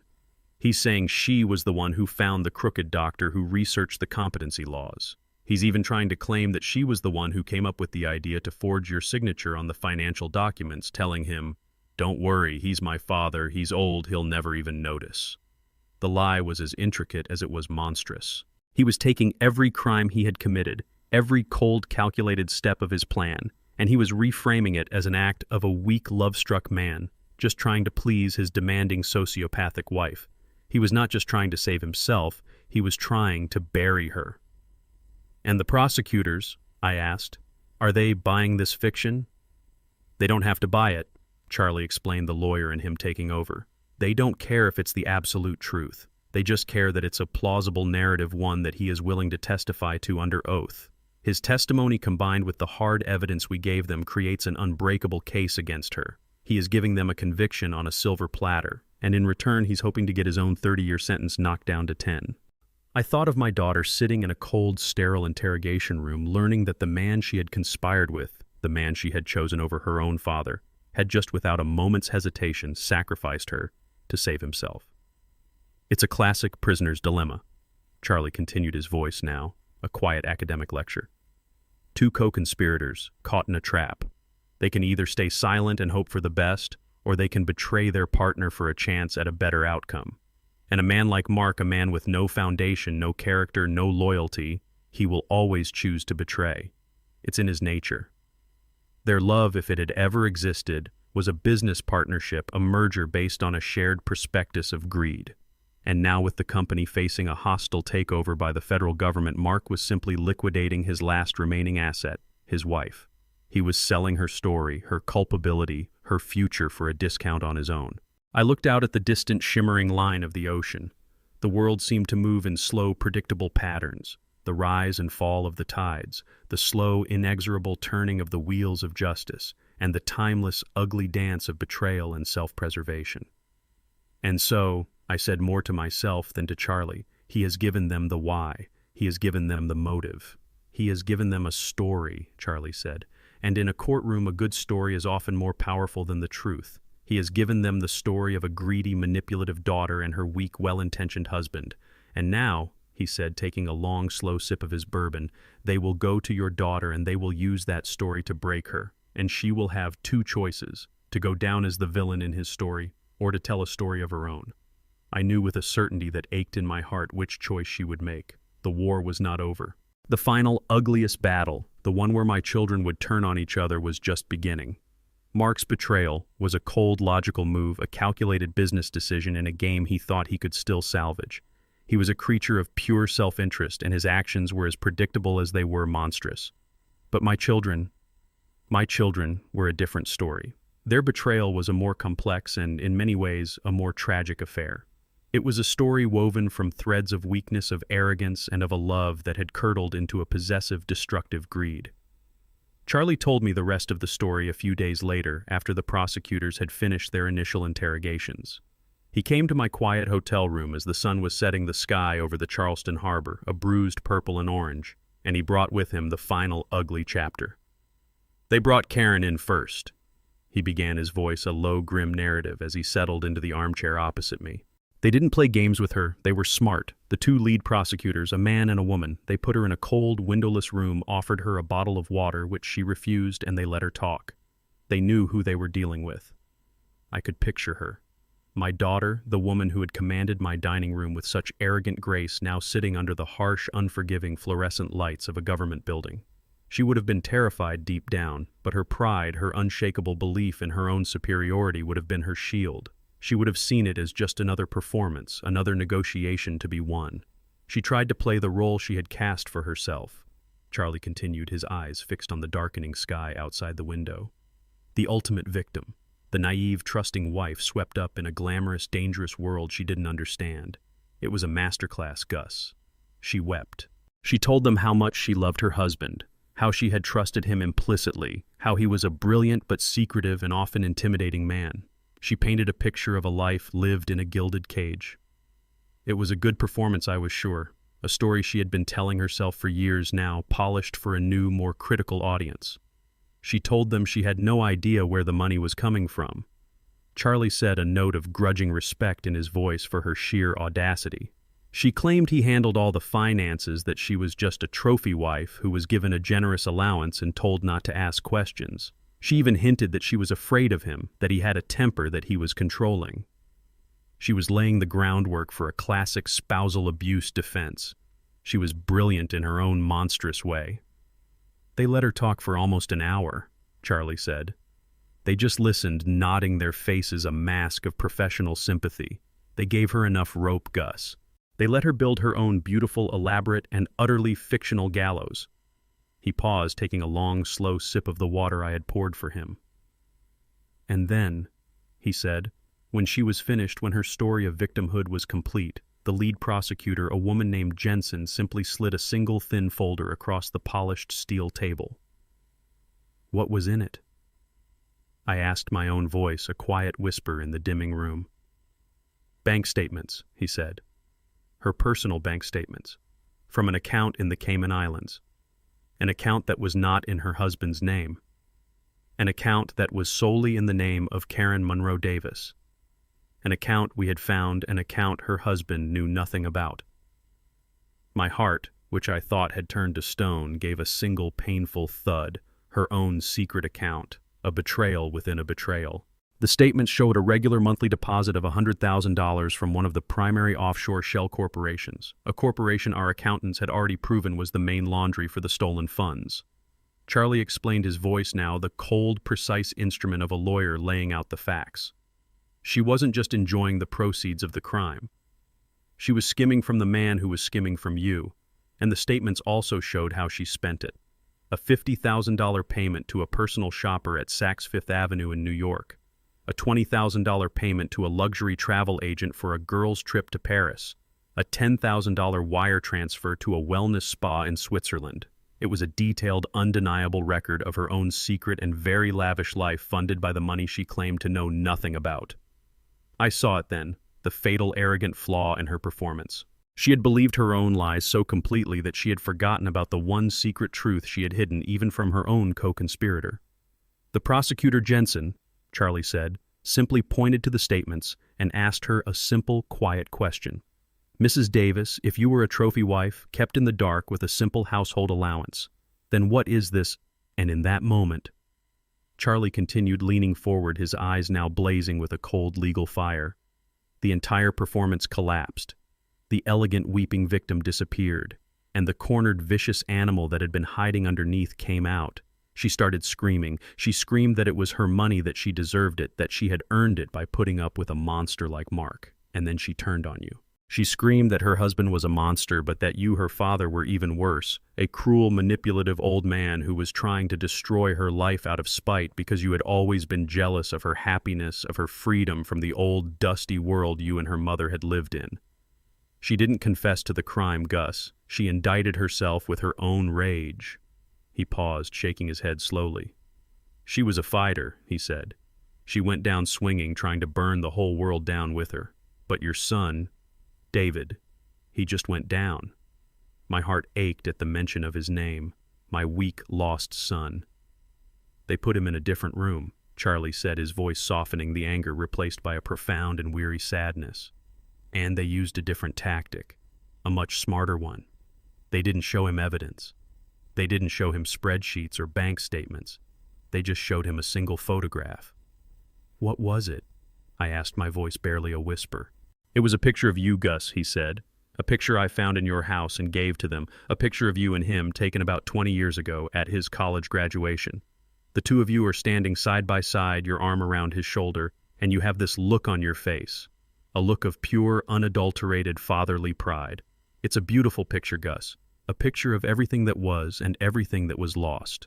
I could see the image in my mind, a ghost from a happier, more innocent time, a time before the rot had set in. They just put the picture on the table in the middle of that cold, gray room. Charlie recounted, his voice now a quiet, sad murmur. And the detective, a good old-school cop, a man who probably has kids of his own, asked him a simple question. Tell us about this man, David. Tell us about your father. And I knew in that moment what had happened. I knew the power of that image. I knew the weight of that memory. I knew my son. He broke, I whispered. He didn't just break. Charlie said, his voice heavy with the finality of it all. He dissolved. He looked at that photograph, at the man his father once was, at the boy he once was, and he began to weep. Not the performative tears of his sister, but the deep, soul-shattering sobs of a man who has just been forced to look at the absolute wreckage of his own life. The sobs of a man who has just realized too late that he had traded the purest gold in the world for a handful of cheap, glittering glass. He wept for a full 10 minutes, and then he started to talk. And he didn't stop for 3 hours. My son, my gentle, ineffectual, and deeply broken son, gave them everything.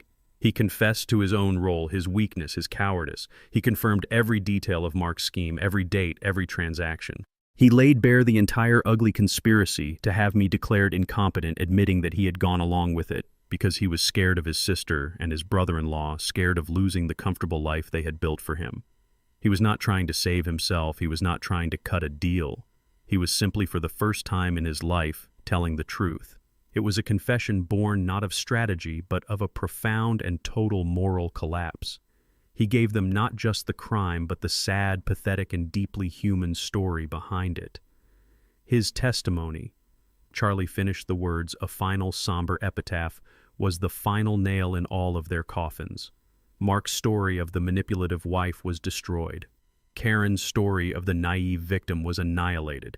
David's confession was the clear, unwavering, and heartbreakingly truthful account that connected them all. They had been a three-legged stool, each one supporting the others in their lies.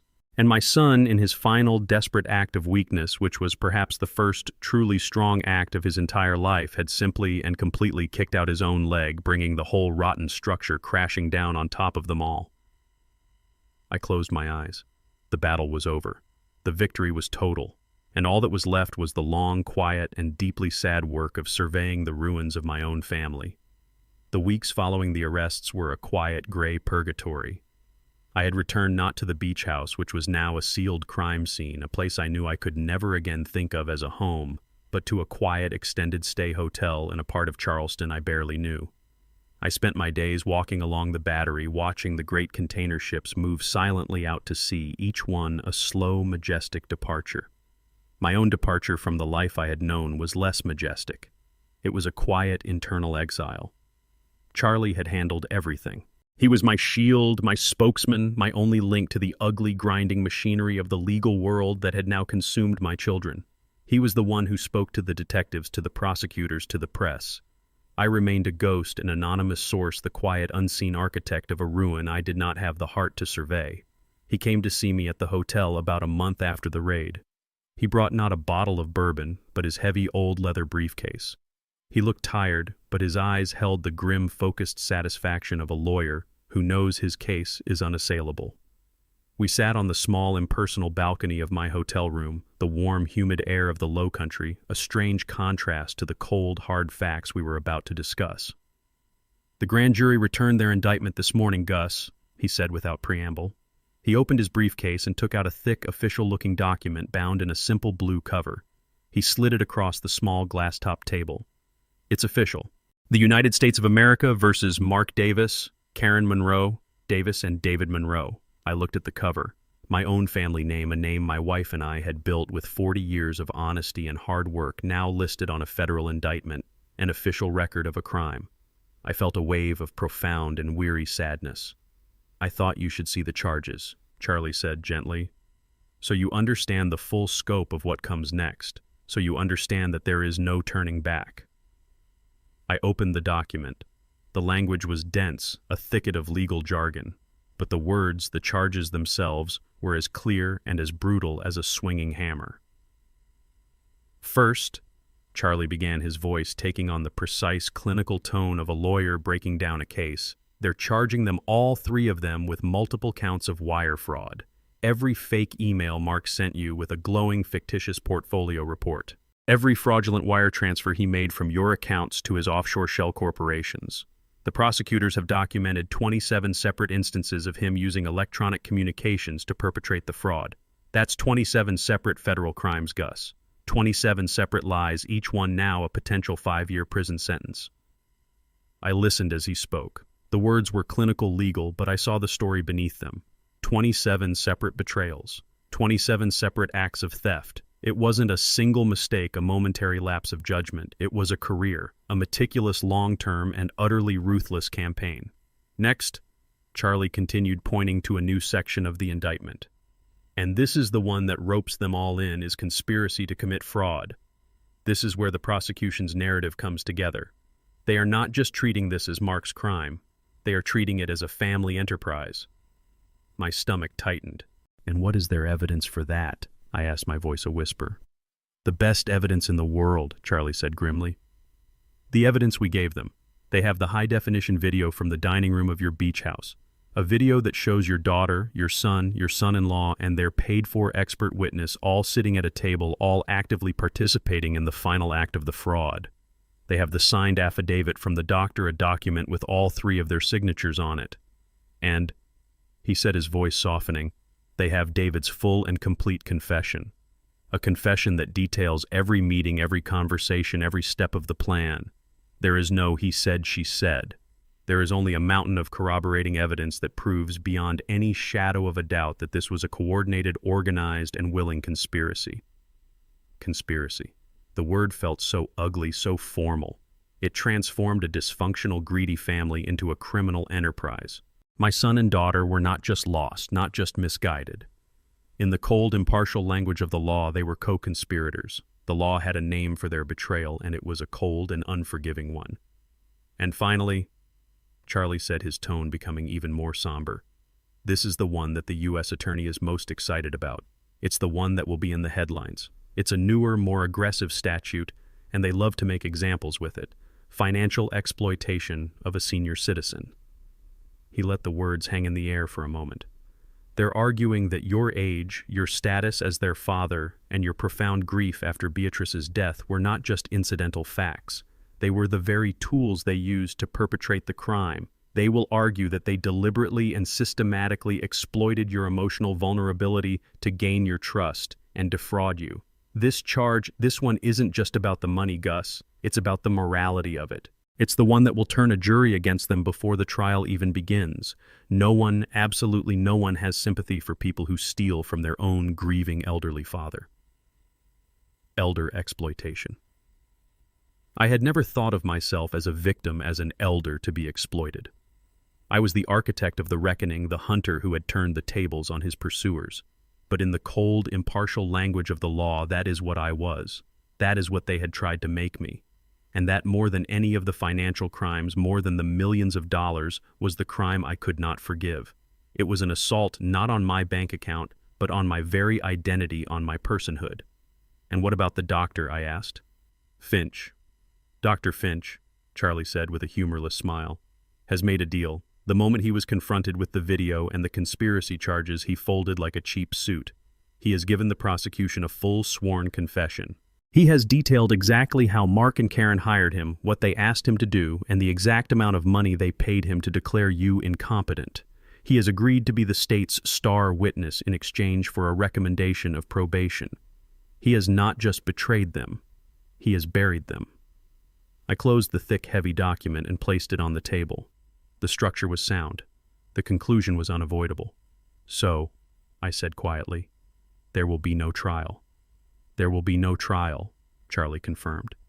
Their lawyers, if they have any sense at all, will have no choice but to push for a plea deal. The only question now is not if they will go to prison.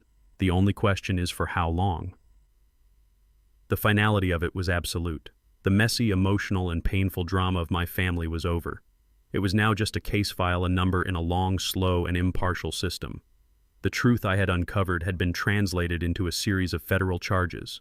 And the consequences, the real unavoidable consequences they had spent their lives trying to outrun, were now finally at their door. I looked at the thick, heavy document on Charlie's desk, the indictment that now served as the final official history of my family. It detailed the crimes, the dates, the statutes. But there was one name, one co-conspirator that I needed to understand. And the doctor? I asked, my voice quiet. Finch. The man they brought into my house. What about him? A slow, cynical, and utterly weary smile spread across Charlie's face. It was the smile of a man who had spent a lifetime observing the predictable, pathetic cowardice of the guilty. Ah, yes, he said, leaning back in his chair. Dr. Alastair Finch, a man of profound and exquisitely flexible morality. He is, shall we say, a survivor. He made a deal, I stated. It was not a question. Gus, Charlie said with a dry chuckle. The moment the detectives walked into his very expensive, very tasteful office and showed him a single time-stamped 8x10 glossy photograph from your dining room camera, his sacred duty of client confidentiality, along with any shred of loyalty he might have had to your children, evaporated into thin air. He described the scene to me, a scene he had gotten from his contact at the DA's office. It was a short and deeply unsurprising interrogation. They didn't even have to threaten him, Gus, he explained. They simply laid out his options with a calm, professional clarity. Option A, remain silent, be charged as a full co-conspirator in a multi-million-dollar federal elder fraud case, lose his already suspended medical license permanently, and spend the rest of his so-called golden years in a federal prison. Or option B, tell them everything he knew, provide a full and truthful confession, become the state's star witness, and walk away with a recommendation for probation. He chose option B, I murmured. He chose option B before they had even finished the sentence, Charlie confirmed. The man's capacity for self-preservation is a thing of beauty in its own monstrous way. He didn't just cooperate, Gus. He sang. He sang like a canary in a coal mine, a beautiful, detailed, and utterly damning aria of your children's crimes. Charlie leaned forward, his voice now a low narrative hum recounting the details of Finch's confession. He gave them everything. The date and time of Mark's first exploratory phone call, the details of their subsequent meetings, first at a private club and then at their own home. He recounted almost verbatim how they had explained their plan to him, how they had described you as increasingly frail and confused, how they had told him they feared for your safety and the security of your estate. He said they were masterful performers, the perfect picture of concerned, loving children. He told the prosecutors how they wanted him to provide a fraudulent but medically plausible evaluation of your mental state, an evaluation that would hold up in a competency hearing, an evaluation based on a file of evidence they had been compiling for months, a collection of anecdotes about your supposed forgetfulness, your confusion, your inability to manage your own affairs. He even, Charlie said, shaking his head in disbelief, He even told them about the conversation on the beach house dining table, the one we have on video, where they were all sitting together reviewing the final documents. His memory was, the prosecutor noted suddenly, crystal clear. "And the money?" I asked. "Oh, the money is the best part," Charlie said, a grim smile on his face. He told them they had paid him a $50,000 retainer, a cash payment in a briefcase. And he told them that that briefcase was still in the safe in his office. He then led the detectives to his office and gave it to them. The entire $50,000. The bills are being traced as we speak. That briefcase, Gus, is the prosecution's Exhibit A for bribery and corruption. It is the physical, tangible proof that this was not a family matter. It was a criminal transaction. The final piece of their monstrous puzzle had not just been revealed, it had gleefully offered itself up for inspection. His confession, Charlie concluded, his voice now devoid of any humor, is the cornerstone of their entire case, Gus. It destroys any possibility, any last desperate, pathetic chance they might have had to argue that this was just a misguided or concerned family matter. You cannot have a family misunderstanding when you have a paid-for corrupt doctor on the payroll, a man who is now willing to testify under oath to the entire ugly conspiracy. Finch's testimony proves beyond any doubt that this was a premeditated, cold-blooded, and criminal plot from the very beginning. He has, in his eagerness to save his own skin, completely and utterly annihilated them. I listened, and I felt nothing but a cold, weary sense of the world's ugly predictability. They had hired a man with no honor, and they were now presumably shocked that he had acted without honor. They had built their secret alliance on a foundation of shared greed, and they were now surprised that it had collapsed under the first slight pressure of consequences.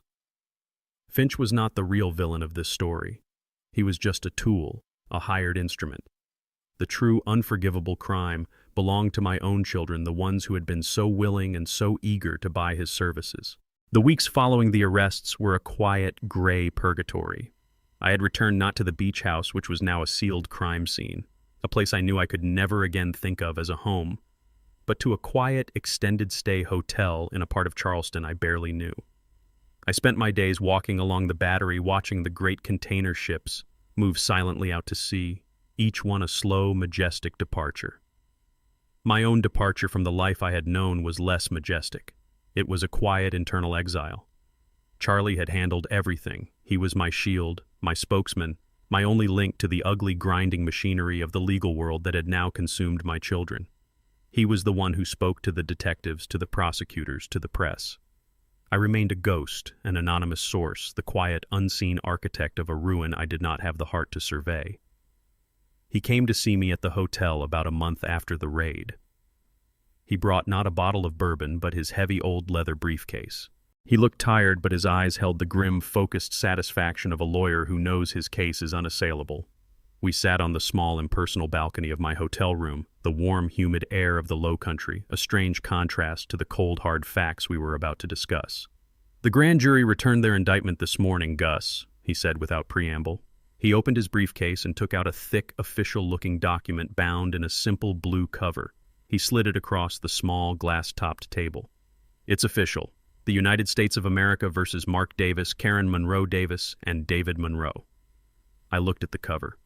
My own family name, a name my wife and I had built with 40 years of honesty and hard work, now listed on a federal indictment, an official record of a crime. I felt a wave of profound and weary sadness. "I thought you should see the charges," Charlie said gently. "So you understand the full scope of what comes next. So you understand that there is no turning back." I opened the document. The language was dense, a thicket of legal jargon. But the words, the charges themselves, were as clear and as brutal as a swinging hammer. "First," Charlie began, his voice taking on the precise clinical tone of a lawyer breaking down a case. "They're charging them, all three of them, with multiple counts of wire fraud.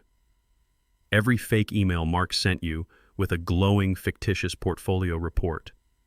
Every fraudulent wire transfer he made from your accounts to his offshore shell corporations. The prosecutors have documented 27 separate instances of him using electronic communications to perpetrate the fraud. That's 27 separate federal crimes, Gus. 27 separate lies, each one now a potential 5-year prison sentence." I listened as he spoke. The words were clinical legal, but I saw the story beneath them. 27 separate betrayals, 27 separate acts of theft.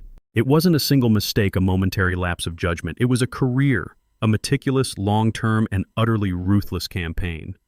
Next, Charlie continued, pointing to a new section of the indictment, and this is the one that ropes them all in, as conspiracy to commit fraud. This is where the prosecution's narrative comes together. They are not just treating this as Mark's crime. They are treating it as a family enterprise. My stomach tightened. And what is their evidence for that? I asked, my voice a whisper. The best evidence in the world, Charlie said grimly. The evidence we gave them. They have the high-definition video from the dining room of your beach house, a video that shows your daughter, your son-in-law, and their paid-for expert witness, all sitting at a table, all actively participating in the final act of the fraud. They have the signed affidavit from the doctor, a document with all three of their signatures on it. And, he said, his voice softening, they have David's full and complete confession. A confession that details every meeting, every conversation, every step of the plan. There is no he said, she said. There is only a mountain of corroborating evidence that proves beyond any shadow of a doubt that this was a coordinated, organized, and willing conspiracy. Conspiracy. The word felt so ugly, so formal. It transformed a dysfunctional, greedy family into a criminal enterprise. My son and daughter were not just lost, not just misguided. In the cold, impartial language of the law, they were co-conspirators. The law had a name for their betrayal, and it was a cold and unforgiving one. And finally, Charlie said, his tone becoming even more somber, this is the one that the U.S. Attorney is most excited about. It's the one that will be in the headlines. It's a newer, more aggressive statute, and they love to make examples with it. Financial exploitation of a senior citizen. He let the words hang in the air for a moment. They're arguing that your age, your status as their father, and your profound grief after Beatrice's death were not just incidental facts. They were the very tools they used to perpetrate the crime. They will argue that they deliberately and systematically exploited your emotional vulnerability to gain your trust and defraud you. This charge, this one isn't just about the money, Gus. It's about the morality of it. It's the one that will turn a jury against them before the trial even begins. No one, absolutely no one, has sympathy for people who steal from their own grieving elderly father. Elder exploitation. I had never thought of myself as a victim, as an elder to be exploited. I was the architect of the reckoning, the hunter who had turned the tables on his pursuers. But in the cold, impartial language of the law, that is what I was. That is what they had tried to make me. And that, more than any of the financial crimes, more than the millions of dollars, was the crime I could not forgive. It was an assault not on my bank account, but on my very identity, on my personhood. The media storm was a strange, impersonal thing. It was a story about a wealthy family, a betrayal, a dramatic arrest. It was a story about a man named Augustus Monroe, a respected architect, and his monstrous children.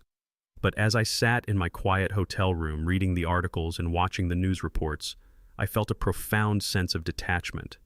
The man in the stories, this tragic, righteous patriarch, felt like a character in a play, not like me. The story was public, but my grief was private. But then the private world began to intrude. My phone, which had been silent for weeks, began to ring. The first call was from an old colleague, a man I had built a library with 20 years ago. "Gus," he said, his voice a warm, familiar rumble. "I just saw the news. I am so sorry for what you must be going through, but I just had to call and say, you did the right thing. You're a braver man than I am. What you did took a kind of courage that most of us don't have. Beatrice, she would have been proud." His words, his simple, unsolicited support, were a balm on a wound I didn't even know was still bleeding. After I hung up, the phone rang again. It was one of Beatrice's cousins, a woman from a sprawling, complicated side of the family that I barely knew. "Augustus," she began, her voice a little shaky. "This is Eleanor. I know we don't speak often, but I saw the story about Karen and David, and I wanted to say thank you.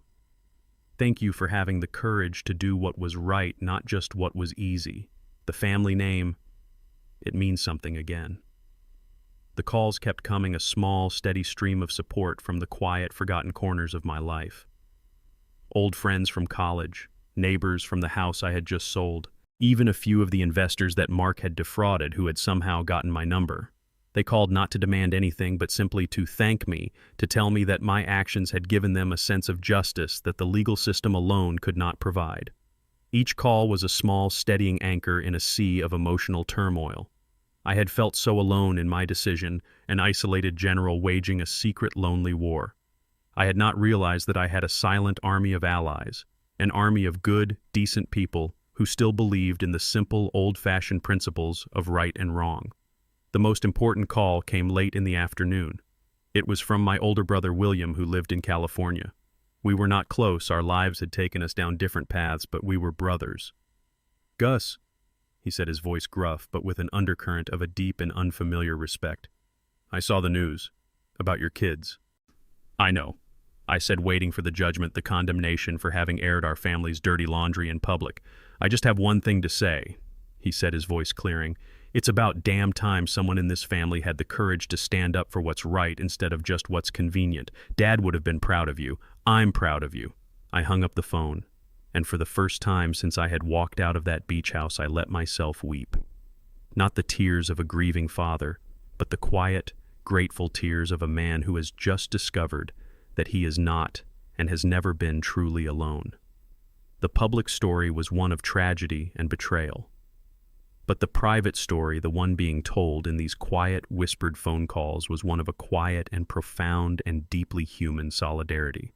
Not all the calls were supportive. The storm of public opinion is never a gentle rain. It is a hurricane, and it throws all manner of debris in its path. The call that tested me, the one that broke through the quiet, somber peace of my new solitude, came late in the afternoon. It was from Beatrice's younger sister, Eleanor. She had always doted on Karen, seeing in my daughter a reflection of the glamorous, carefree life she had never had herself. I saw her name on the caller ID, and for a moment I considered not answering. But that would have been an act of cowardice. I had made my choice. I had to be willing to defend it not just to myself and to Charlie, but to the world. I answered the call. "Gus," she said, her voice a tight, high-wire act of suppressed fury. "I just saw the news. Tell me it's not true. Tell me this is some kind of horrible, slanderous lie." "Eleanor," I said, my voice quiet, weary, "I'm afraid it is all true." The dam of her forced composure broke. "True." She shrieked, her voice a sudden, sharp, ugly thing. "How could it be true? How could you do this to them, to Karen, your own daughter? You had them arrested. You sent the police to their home. It was on the television, Gus, for the whole world to see. Have you lost your mind?" I listened to her tirade, a storm of accusations and wounded family pride. I did not interrupt. I simply let her empty her arsenal of outrage. "They are your children," she continued, her voice now rising to a hysterical pitch.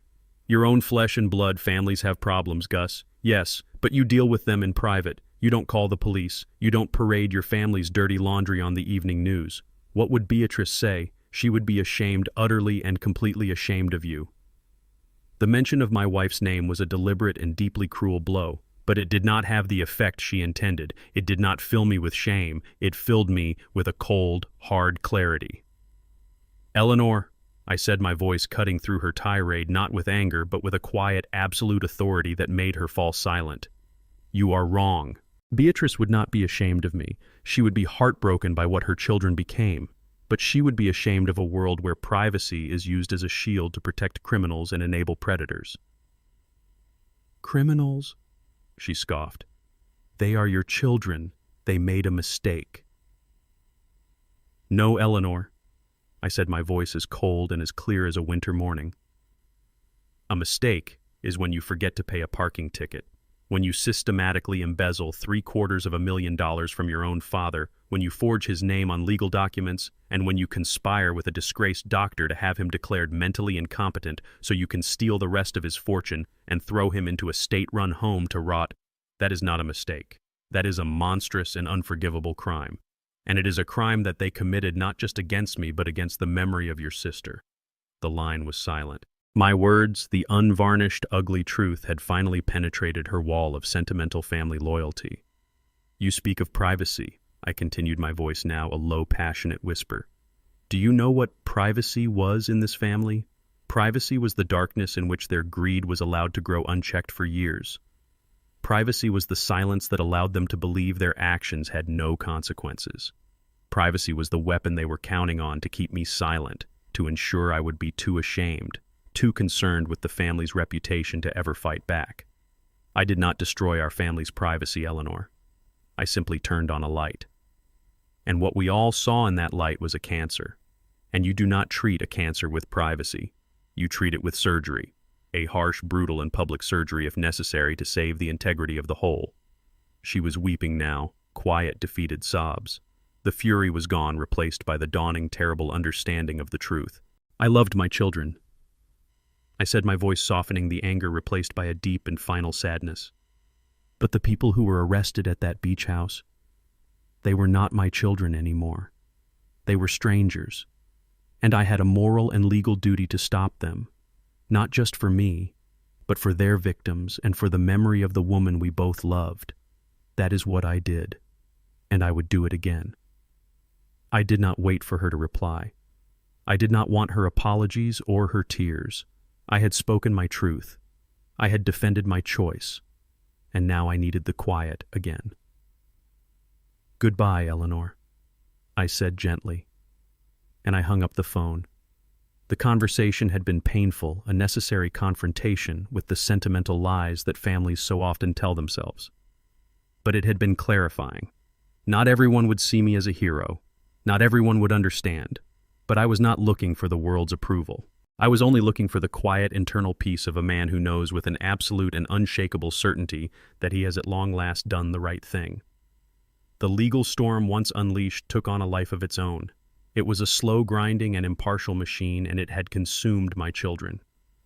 After the initial explosive news of their arrests and their mutual vicious betrayals, the story moved from the headlines to the quiet, methodical world of the justice system. Their trials were set. Their futures were no longer in their hands or in mine, but in the hands of lawyers and judges. My part in the public drama was over. All that was left was the quiet, private aftermath. 3 months later, I came back to the beach house. I came back alone. The house had been unsealed by the authorities, its role as a crime scene now complete. It stood silent and beautiful in the warm late spring sun, a perfect architectural shell that now held the ghost of a terrible memory. Charlie had advised against it. There are too many bad memories there, Gus, he had said, but he was wrong. I needed to come back. I needed to reclaim this space, not from my children, but from the ugly story that had happened within its walls. I walked through the empty rooms. The police had been meticulous, but a faint lingering trace of the chaos remained, a dusting of fingerprint powder on a countertop, the faint outline on the dining room table where the stack of legal documents had sat. The house felt violated, desecrated. It was a sanctuary that had been turned into a courtroom, a home that had been turned into a trap. I spent the first few days just cleaning, a quiet, methodical ritual of erasure. I scrubbed the floors, I polished the wood, I washed every window until the house was filled with a clean, bright, and unforgiving light.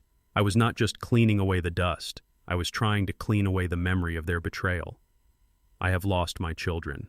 The words are simple, but the reality is a complex and heavy thing. I have not lost them to death, which is a clean and final kind of grief. I have lost them to a moral void, a kind of living death from which there may be no return. They are in a legal purgatory now, awaiting a sentence that was written long before they ever saw a judge, a sentence they authored themselves through 1,000 small choices of greed and arrogance. And I am the one who handed them the pen. I sat on the back porch in the same rocking chair where I had received Maria's fateful text message. The ocean was the same, a calm, endless, and indifferent expanse of blue. The sun was the same. The scent of salt and jasmine was the same. The world had not changed, but I had. I was a man who had been forced to choose between his love for his children and his duty to the truth, and I had chosen the truth. I often wonder what Beatrice would say if she could see this, the quiet, empty house, the children gone, the profound and lonely silence. I think she would weep. She would weep for the children she had loved so fiercely. She would weep for the family she had so carefully built. But I also think in the quiet aftermath of her tears that she would understand. She was a woman of unshakable integrity. She knew that a foundation, whether of a house or of a family that is built on a lie, is not a foundation at all. It is just a time bomb waiting for its moment to explode. And she would have known that my choice, my terrible, painful, and necessary choice, was the only one a man of integrity could make. I had not done it for revenge. I had done it to honor her, to honor the life we had built together. There is a strange and heavy peace in this new silence. For years, my life had been filled with a low, constant hum of anxiety. The worry about my children spending their choices, their casual, careless entitlement. The gnawing, intuitive feeling that something was deeply, fundamentally wrong. I had lived with that noise for so long that I had forgotten what true quiet sounded like. Now the noise is gone.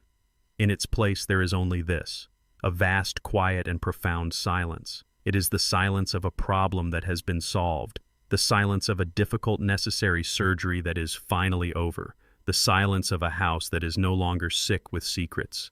It is not happiness. The joy that once filled this house, the joy of a young family of children's laughter that is a ghost that will haunt these rooms forever. But it is peace, a quiet, somber, and hard-won peace.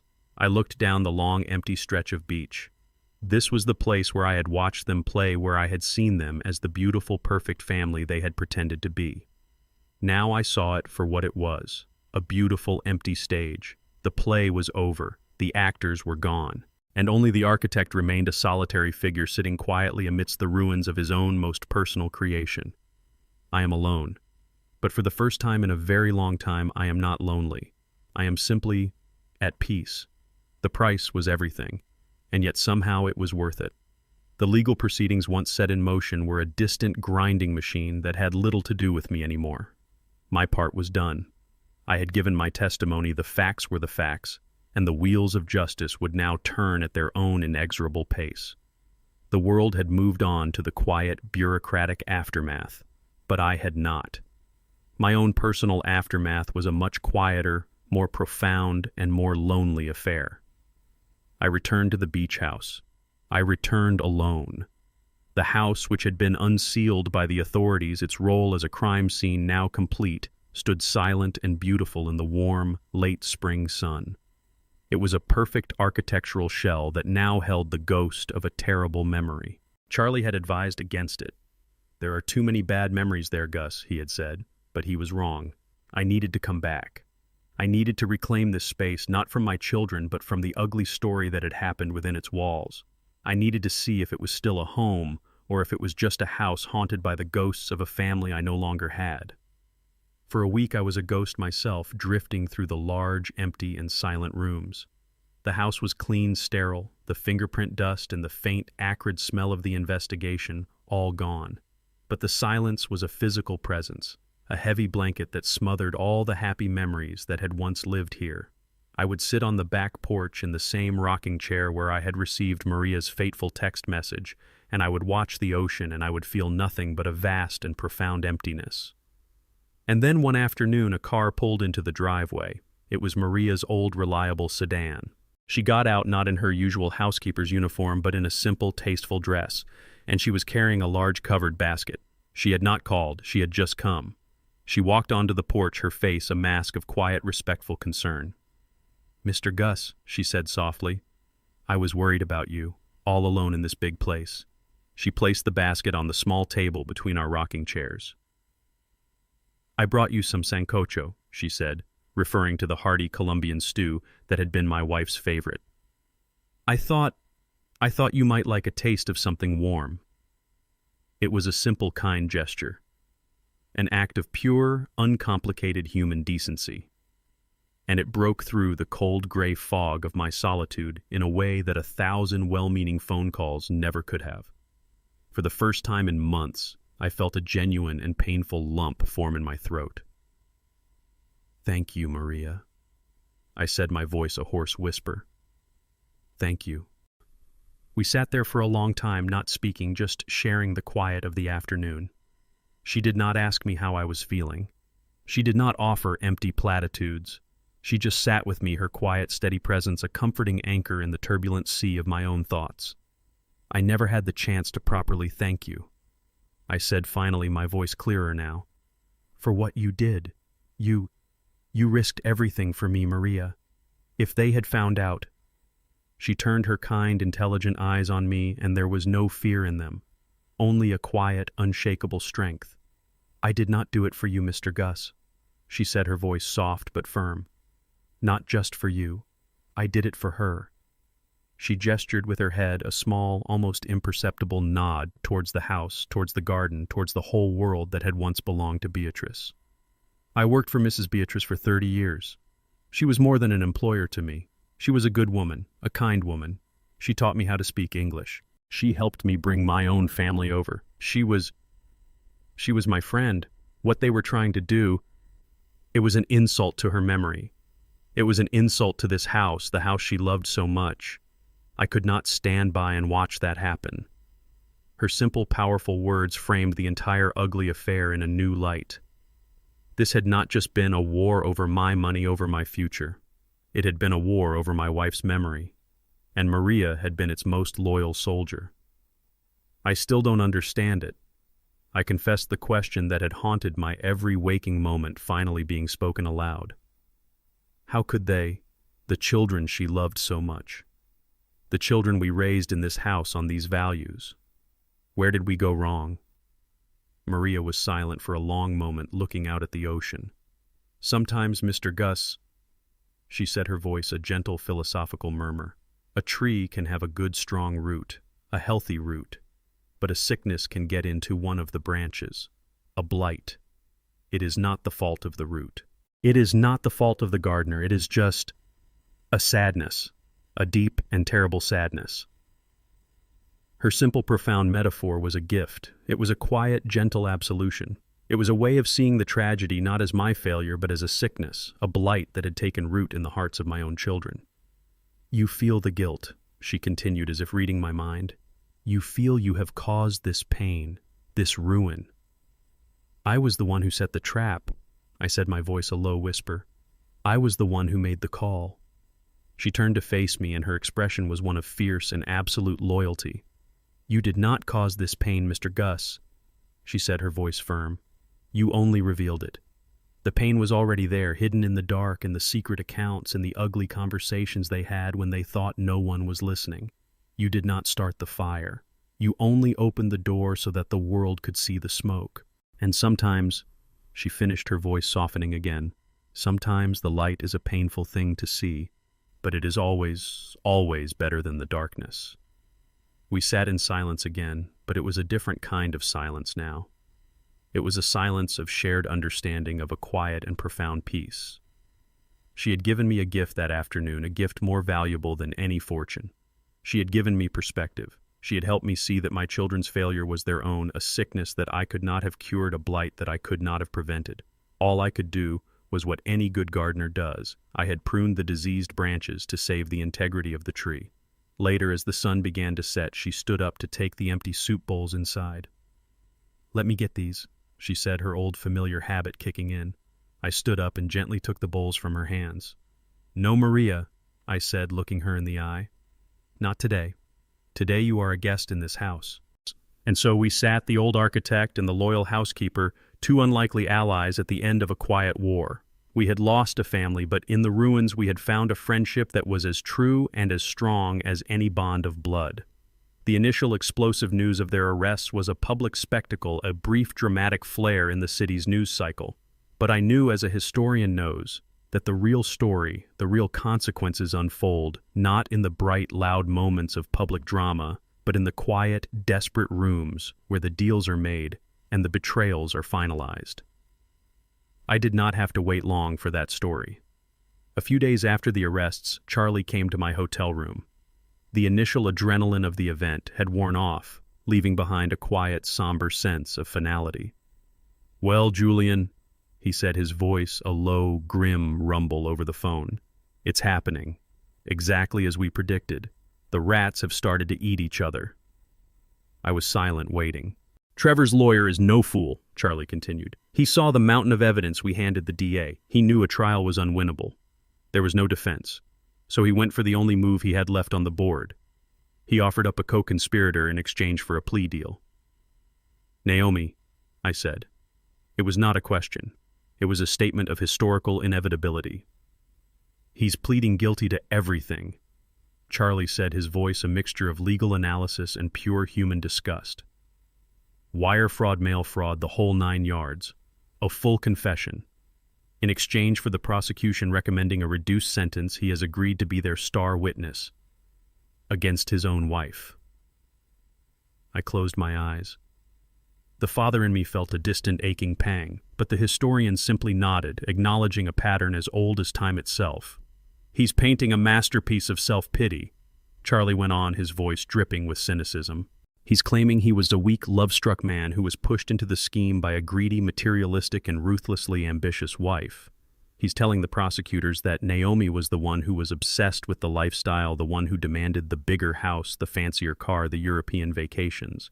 He's claiming she was the one who came up with the final desperate plan to extort the $500,000 from you, saying, and I quote from the proffer, "He's my father, he's weak, he'll do anything I say." He's trying to frame himself as a reluctant accomplice and her as the criminal mastermind. So he's sacrificing her to save himself a few years in a federal prison. I said the words tasting like poison. He's trying to, Charlie corrected, but he's a fool. He's so focused on his own survival that he can't see the bigger picture. He doesn't understand that his testimony, while it buries Naomi, also buries himself. He is gleefully and under oath confessing to every single element of the crime. I listened to Charlie's words, and I felt no anger, only a deep, cold, and final sense of confirmation. Their love, their partnership had been a business arrangement from the very beginning, and now facing total catastrophic bankruptcy, Trevor was simply liquidating his last remaining asset, his wife. He was selling her story, her culpability, her future for a discount on his own. And what about Naomi? I asked, my voice quiet. Oh, her lawyers aren't stupid either, Charlie said with a dry chuckle. The moment they found out Trevor had flipped, they launched their own counteroffensive. She is now the ultimate victim, the naive, trusting wife who was kept in the dark by a controlling, sociopathic con man. She's claiming she had no idea where the money was coming from, that he handled all the finances, and that she was a prisoner in a gilded cage. She's even trying to use your letter, the bus ticket, as proof that you knew she was a victim and were trying to give her an escape route. They were no longer a couple. They were two opposing legal arguments, two competing fictions, each designed to completely annihilate the other. They think they're creating reasonable doubt. Charlie said, the lawyer in him marveling at the sheer self-destructive stupidity of it all. But what they're actually doing is corroborating each other's stories in the most spectacular way possible. He provides the prosecution with a detailed confession of the mechanics of the crime, the how, and she, in her attempt to prove she was the motive, gives them the why. Together they are happily filling in every blank for the district attorney. They have given the prosecution a perfect, detailed, and cross-referenced confession of their entire criminal partnership, all while trying to stab each other in the back. Any chance of a plea deal for leniency is gone. They have sealed each other's fates. I looked out the window of my hotel room at the endless river of traffic on the street below. Each car was its own separate world, its own story moving in its own direction. Naomi and Trevor had for a time been traveling in the same car on the same road, heading for the same destination. But the moment the road had ended, they had not just gotten out and walked their separate ways. They had chosen, with a final vicious act of mutual destruction, to set the car on fire with both of them still inside it. I had simply provided the match. They had done the rest of the work themselves. I sit now, not in the quiet of a beach house haunted by ghosts, but in a small, bright office in the heart of the city. The name on the door does not say Augustus Monroe Architect. It says the Beatrice Monroe Foundation. It is a place of new beginnings, a place built not from the profits of my success, but from the ashes of my greatest family tragedy. I have sold the beach house. I have sold my large family home. I have liquidated all the assets my children had so desperately and so criminally tried to steal. And I have taken that wealth, that target, and I have transformed it. It is no longer a private fortune. It is a public shield. My days are spent here with Charlie and a small dedicated staff reviewing applications from elderly people who have been targeted by the same kind of predators that my son-in-law was and that my children in the end became. We provide them with legal aid, with financial counseling, with a voice in a world that so often renders them silent. I used to believe a father's greatest duty was to build a fortress of wealth around his children to protect them from the harsh realities of the world. I thought I was giving them a gift, a head start. a life free from the struggles Beatrice and I had known. I see now that I was wrong. Wealth without wisdom, without character, is not a gift, it is a curse. It does not build, it corrodes. It did not bring my children happiness, it only fueled their bottomless appetite for more. They saw my life's work not as a legacy to be honored, but as a treasure to be plundered. The most painful choice I ever had to make was to stop being a father and to start being an instrument of justice. I had to choose between protecting my own blood and protecting the innocent victims of their crimes. I had to choose between the family I had and the values my wife and I had built our entire lives upon. In the end, the choice was clear. It was the only choice that would truly honor her memory. I used to believe a father's greatest legacy was the wealth he could pass down. My children taught me that wealth without wisdom is a curse. They saw my life's work not as a gift, but as a target. I learned that true love for your children sometimes means becoming the instrument of their hardest lesson. The most painful choice I ever made, choosing justice over my own blood, was also the one that truly honored my wife's memory. A legacy isn't what you leave for your family, it's the integrity you leave behind. Was my choice the right one, or is blood always thicker than justice? I would be honored to hear your thoughts in the comments below. If this story has moved you, please show your support by liking this video and subscribing to the channel for more stories like this one. Thank you for listening.